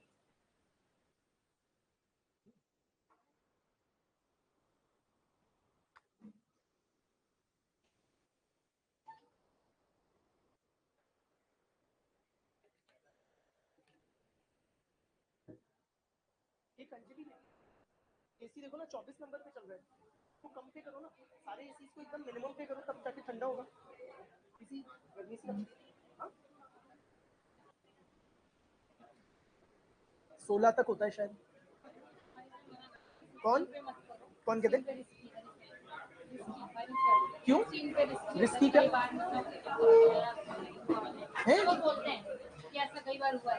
और 18 तक कर दे तो ठीक है, 18 तो करो, 7 सब ठीक है ना, इसमें तो शायद कम दिख रहा है, बाकी दोनों में वो वाला नहीं. अच्छा वो कर, अच्छा तो वो मंगाइए आज, हरी को बोलिए. हाँ anything.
Please settle down, friends, and let's continue.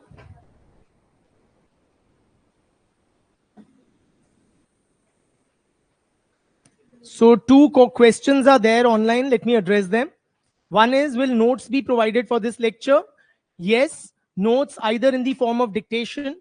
You are expected to make your running notes for the details, but overall, like I gave in the morning for the what we had discussed yesterday.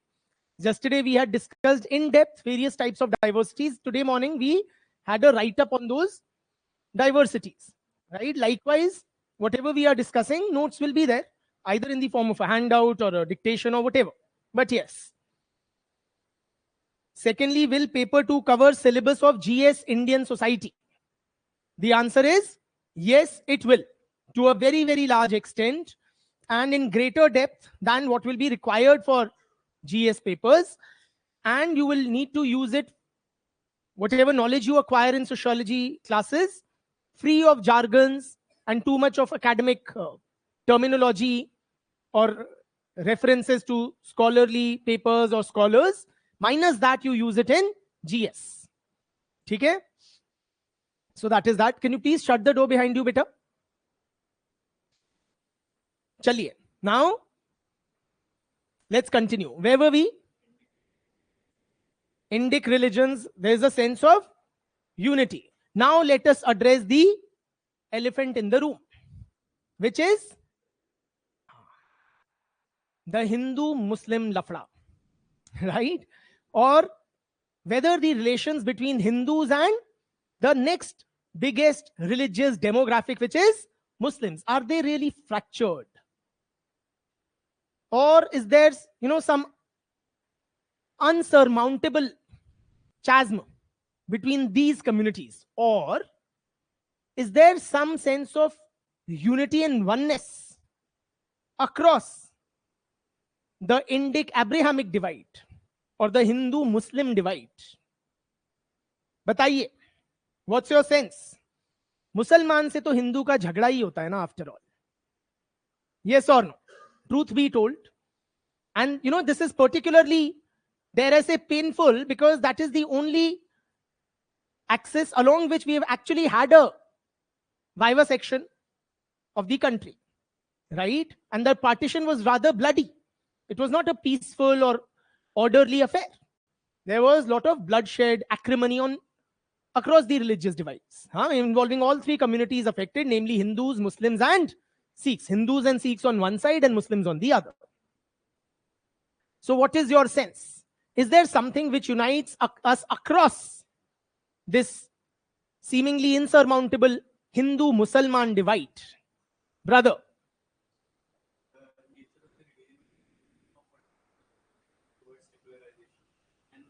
Talk in simple lingo. You've used 2-3 sociological concepts in your opening sentence.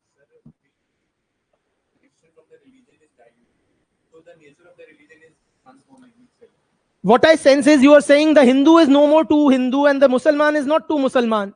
Nobody cares about your religious identity.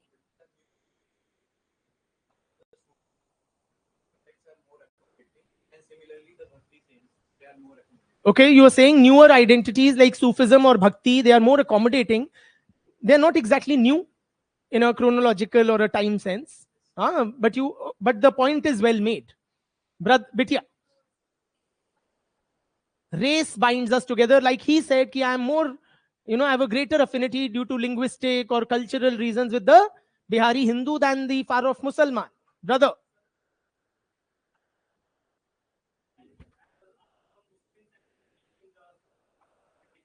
In what?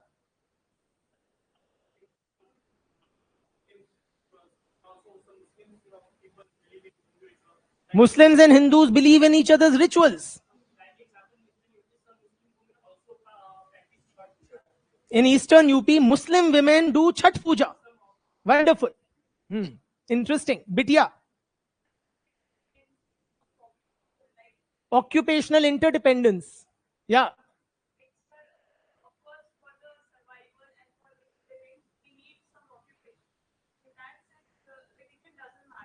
In the market, your religion doesn't matter simply. The Hindus and the Muslims commingle. Brother.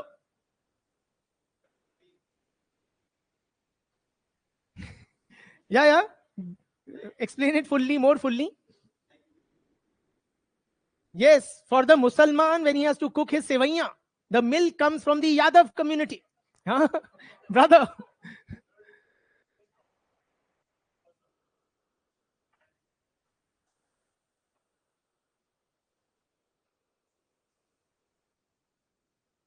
So the point he's making is that Muslims themselves are not united. Be that as it may, how does that help us appreciate any sense of unity across the religious divide?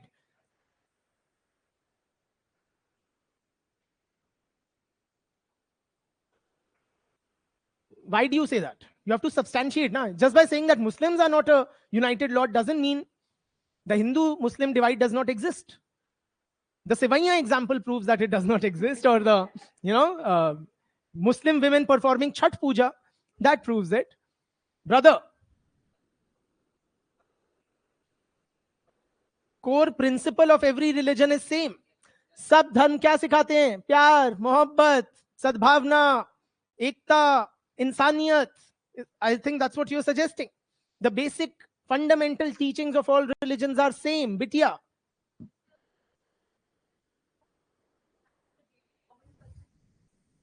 She's saying the Hindu-Muslim divide is more political than socio-cultural. ये मोदी और ओवैसी की then है. But the common Hindu and the common Musliman couldn't care less. Their daily lives are very similar. Brother,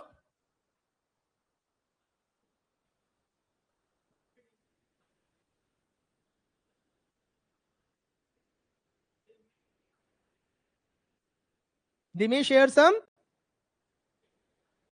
Sorry?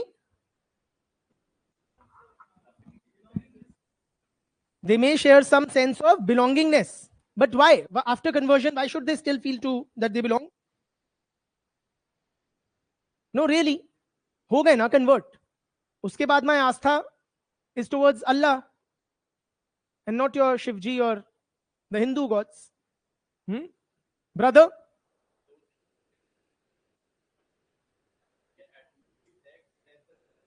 Indian identity binds them. So you're saying Indian citizenship, let us say. Very well. But how is religion itself a source of strength?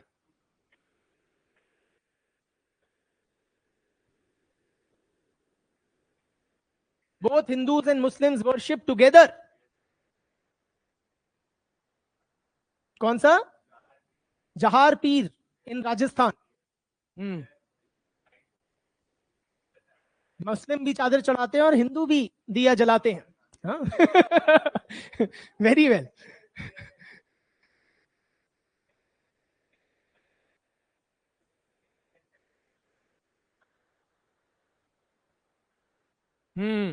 Very well, brother. Your example is quite a hit.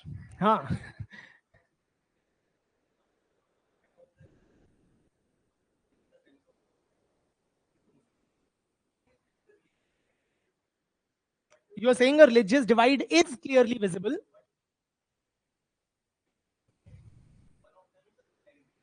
Okay, other factors uniting, you are saying language, race, etc. That is fine. That is another matter. But sticking to religion itself, Bitya.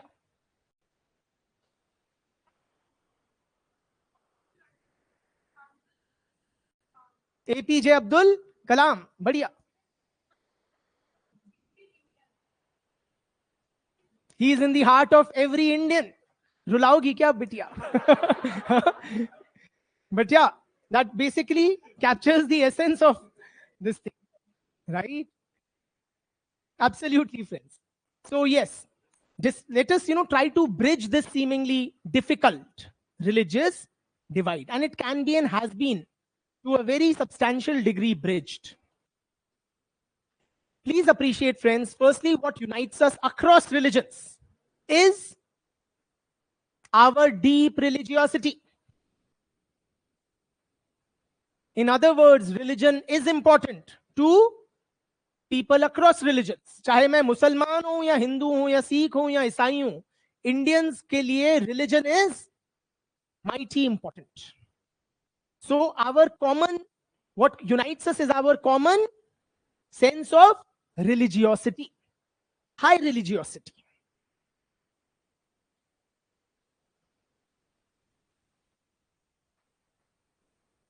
Nextly, what unites us, friends, is that we have had the two communities are very accustomed to each other. Hindus, Muslims, and various other religious communities have been living side by side in long periods of peace, harmony, and mutual coexistence for much of India's civilizational history. A lot of khoon kharaba, animosity, bad blood that we see between communities was largely an outcome of by who? Modi ji. No. The colonial policy of divide and rule. But Muslims did not come to India during the colonial period. Yes or no? So for very long periods in Indian history, various religious communities have lived side by side. So the communal flare-up culminating in the partition that we witnessed during that period of British rule was more of an aberration than the norm. Since long, various religious communities have not only lived side by side, they have also, and even after kya naam hai tumhara, independence, they have commingled.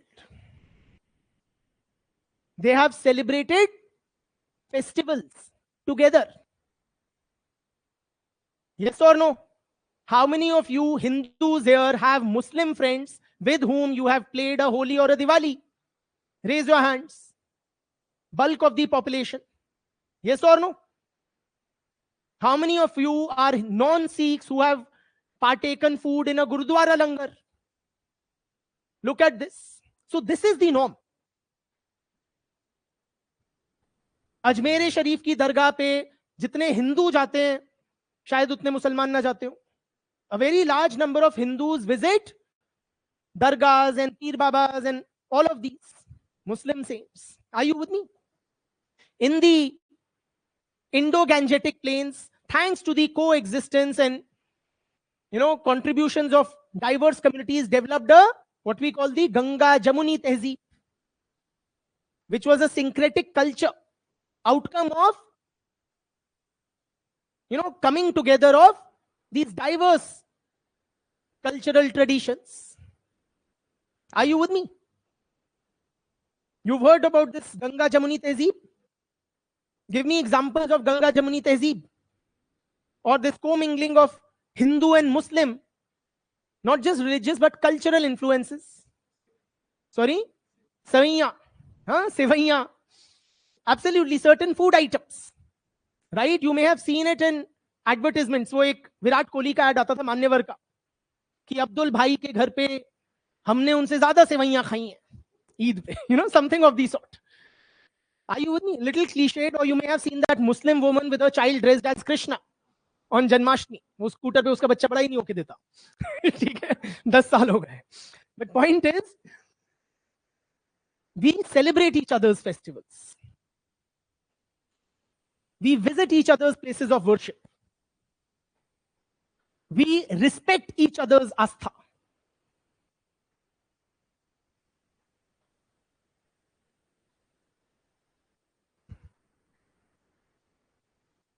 एक सर्वे हुआ था by Pew Research Center. Absolutely. Pew Research. Who else?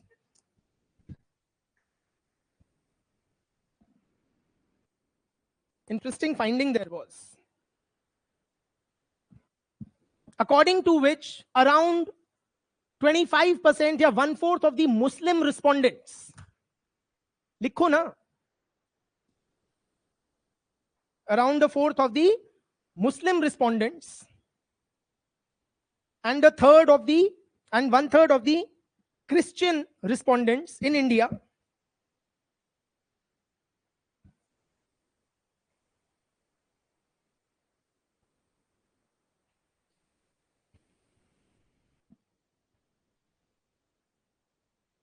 believed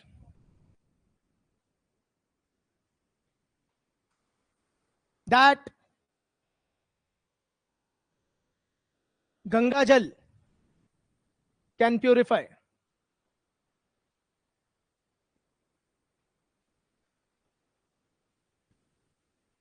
Are you with me?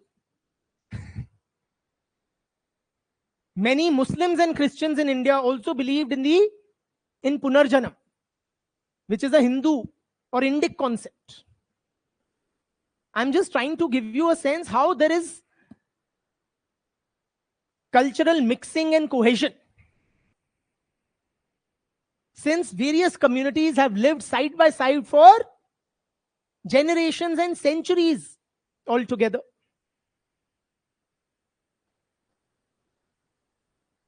Guys, is the video fine? Online friends, please confirm.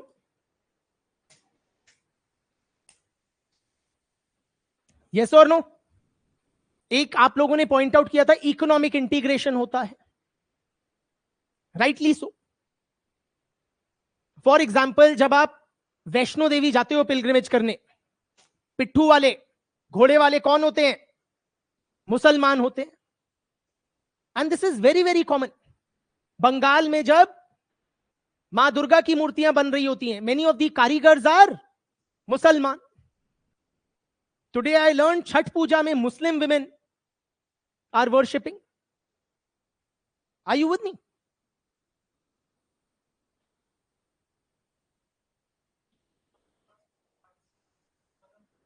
अरे community है by the name of Hussaini Brahmins. Hussaini Brahmins होते हैं. They supported Hussain, who was the grandson of prophet Mohammad, in the battle of Karbala.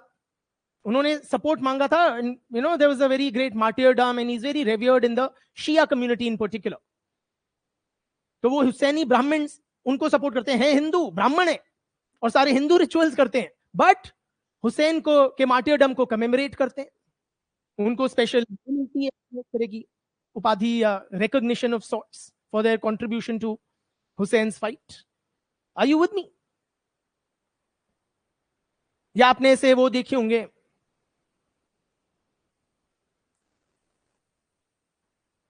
कई तो नाम में भी ऐसे दिखता है. नहीं वो नहीं, जैसे कि ना ये इकबाल सिंह यादव. क्या है ये? मुसलमान है या सिख है या हिंदू है?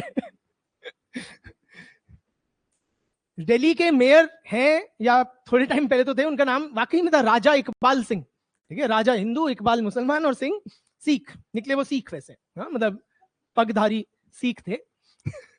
अभी भी होंगे शायद. ठीक है ना? या बाबा गुरमीत राम रहीम सिंह जी इंसान. ये सुनो, राम भी, रहीम भी, सिंह भी, क्योंकि अल्टीमेट क्या है? इंसान. हाँ बिल्कुल. Are you with me? क्योंकि भैया दिवाली में भी अली है. और क्या बोलते हैं, रमजान में राम है ना? Clichéd, but it gets you the essence of how different communities live life and celebrate it together. The Indian Constitution guarantees us freedom of religion, religious beliefs, practices, and so on. So all Indians are one. Religion has become, instead of a source of division, it has become a source of celebration. A source of celebration. Yes or no?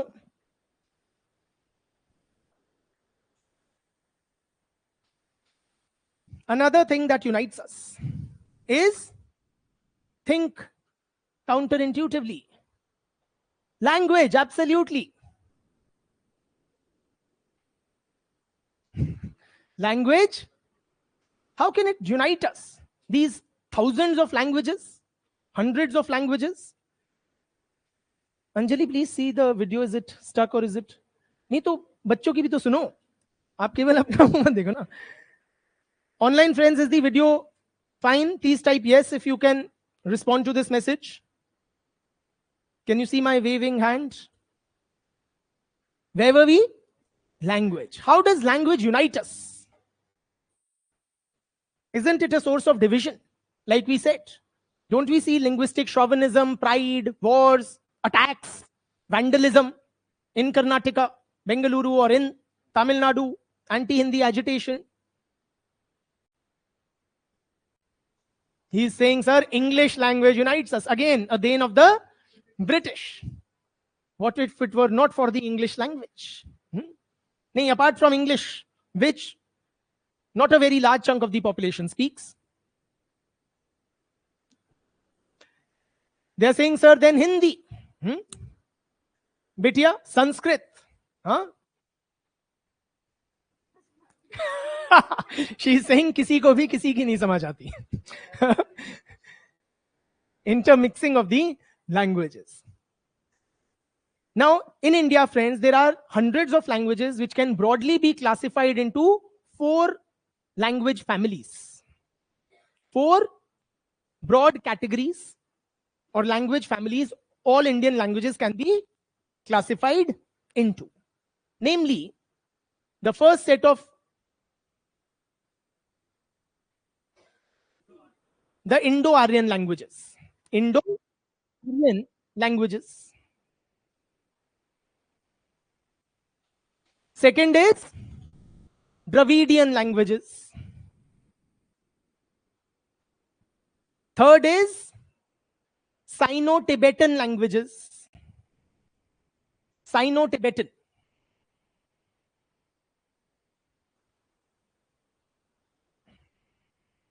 And fourth is, tell me, Austric languages. Bilkul. Aryan, Indo-Aryan, Dravidian, Sino-Tibetan or Austric languages. Okay? Then 78% of India's population speak the Indo-Tibetan languages. Indo-Aryan, sorry, I stand corrected.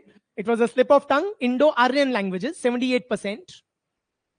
While another substantial 20% speak the Dravidian languages. ठीक है?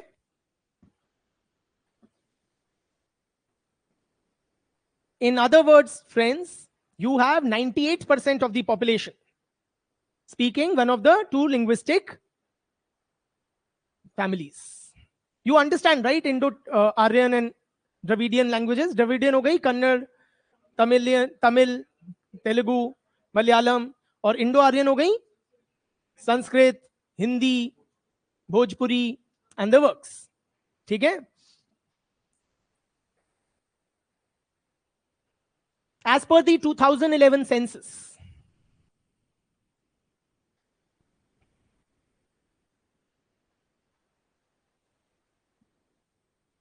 (96.7% of India's population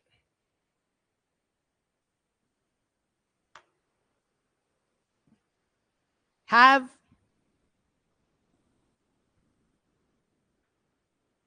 as their mother tongue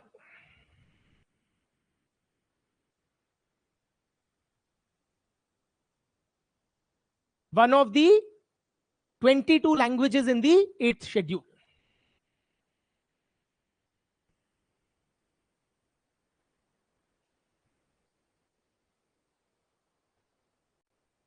ठीक? तो इतनी भी diversity, is not so divisive. Very, very small fractions of the population may be left out from the major linguistic communities. Are you with me?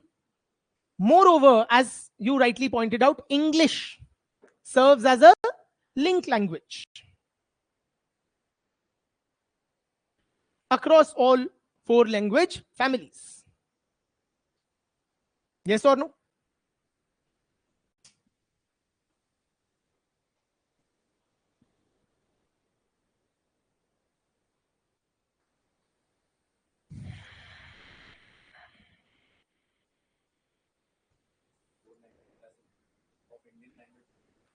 Indian language classification.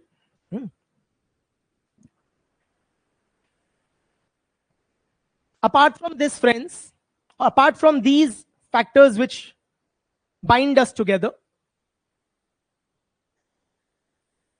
there are various other aspects of culture which serve as a unifying force. Various other aspects of culture.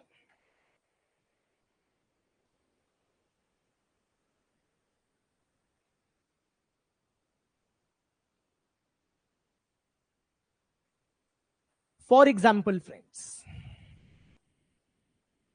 no matter whether I am Hindu ya Musalman, Sikh ya Isai, no matter whether I am Baniya ya Jat ya Gujar ya Iyer, no matter whether I am Kannadiga or Punjabi or Telugu or Gujarati, what matters to me? Something very, very dear and important to me.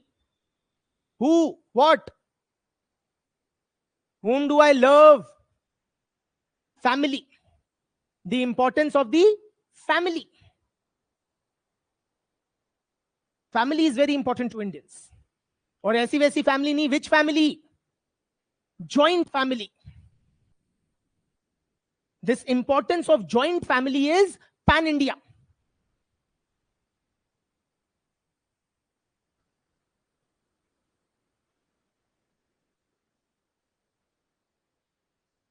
Another thing which is seen across the country is an emphasis on across families, castes, classes, communities, and regions and religions.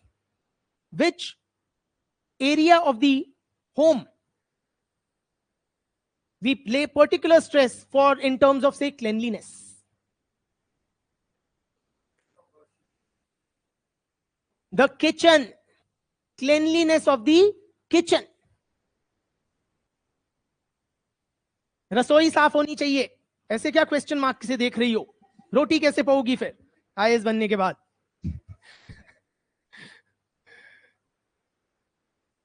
Very important for all Indians. Another thing which बोलने तो दो, which is a very, very strong and important social identity for all Indians is, चाहे मैं हिंदू हूं या मुसलमान, again don't make me repeat, or any part of the country, which identity? Caste. Caste system is pan-India. Caste may be different. Are you with me? But the system, the basic principles. For example, one basic principle of caste is kya? Which will affect your life. Caste endogamy. You have to marry within your own caste. Caste system is pan-India in all regions. All regions, people believe in caste. People believe in hierarchy, believe in marrying within the community. You know, interestingly, caste finds its ideological basis in Hindu scriptures.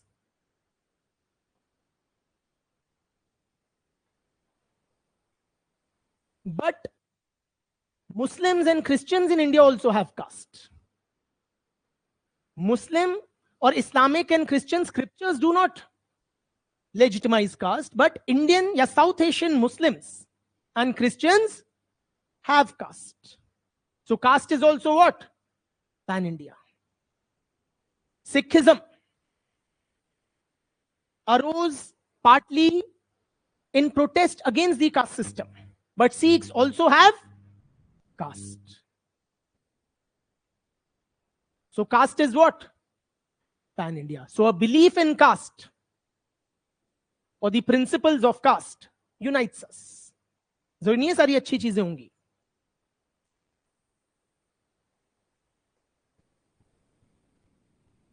There is a strong sense of collectivism across regions, communities, and social groups. In other words, collectivism matlab the collective, the group is considered as more important than the individual. Opposite of collectivism is individualism. In the West, there is very high degree of individualism. But in India, we find collectivism across social groups. Are you with me?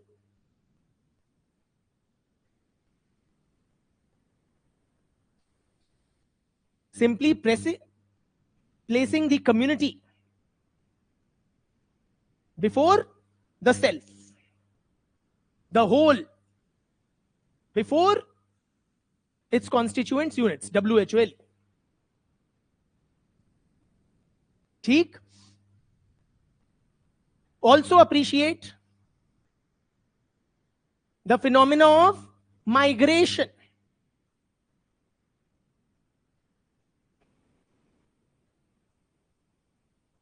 Strengthens our national unity and integration.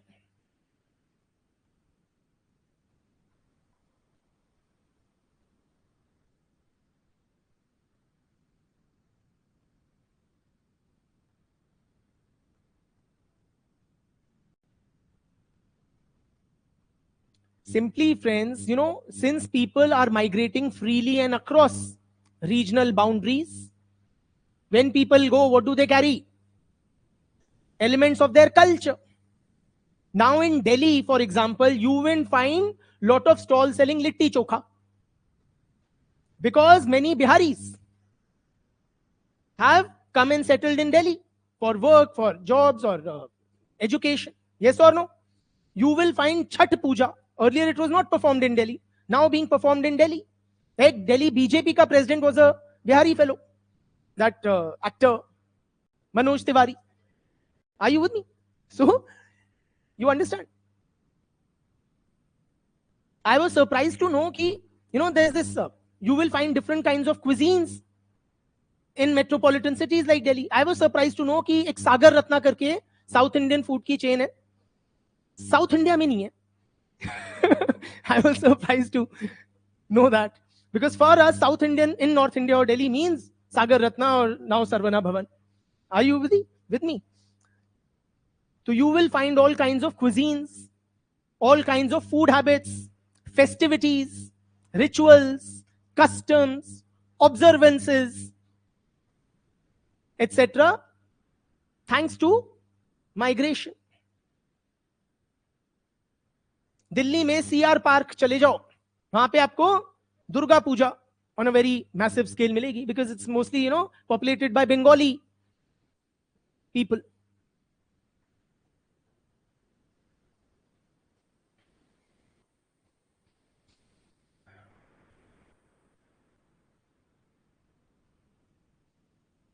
So point is, friends, that there is a lot which unites us. The divisions are somewhat, they are not the, or let me put it this way. There are two broad approaches to how different cultures interact in a pluralistic society. Given that we have heterogeneity of identities and cultures, one model is what is called the melting pot approach. Heard of this? This is what characterizes the society in United States of America. Like India, they also have diverse social groups, identities, lot of migrants from different places. They have a melting pot approach. Melting pot approach क्या होती है? Imagine a melting pot. In other words, imagine a big pot where you have hot boiling water and you put various ingredients in it. You put carrot in it, you put whatever in it, tomatoes in it, this and that. What will happen to those elements? They will get absorbed into that pot. They will lose their distinctive identity or flavor. You will not be able to then distinguish that this is the tomato and this is the potato or whatever. Whatever goes into it becomes a part of the whole. Are you with me? Losing its own distinctive identity or flavor and adopting that of the whole. Is this the approach we have in India? No. We have what is called the salad bowl approach.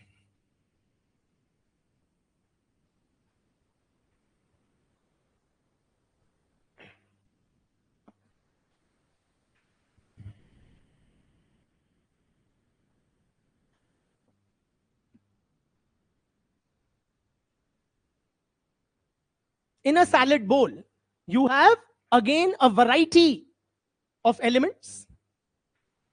But do they lose their distinctive flavor and identity in the salad? No. Each element retains its distinctive flavor. But is it healthy and tasty, or is it unhealthy and atpata? It is tasty and healthy. In other words, different elements in the salad, they go well together, though they taste different. Likewise, in our society and culture, you have the cucumber, the green Musalman, and you also have the gajar, the saffron Hindu, and you also have the Shwetambar Jain community as the white mooli, each retaining its own distinctive practices, beliefs, rituals, and customs. But together, are they atpata? No. They are a wonderful, tasty, healthy. So point is, friends, कि our diversity is not a source of weakness. It is instead a source of beauty and strength. Unity. So what this Indian model of salad bowl suggests that, unity is not premised upon uniformity. We don't have to be the same to be one. Are you with me? We can be different yet be united. So unity is not premised on uniformity. And diversity does not imply differences or divisions. We have what? Unity in diversity.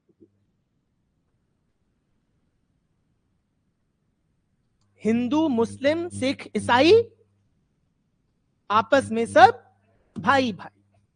Amar, Akbar, Anthony. ठीक है?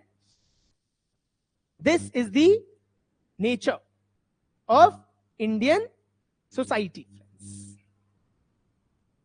बहुत बहुत धन्यवाद.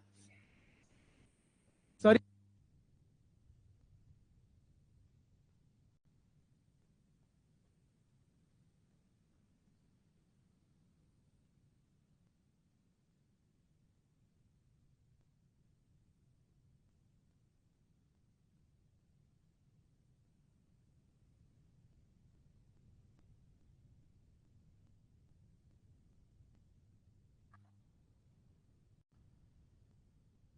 Two questions. Should we read Sangwan today? The answer is no. And कल छुट्टी है? The answer is yes. मान्यवर का क्या नहीं बताया बेटे?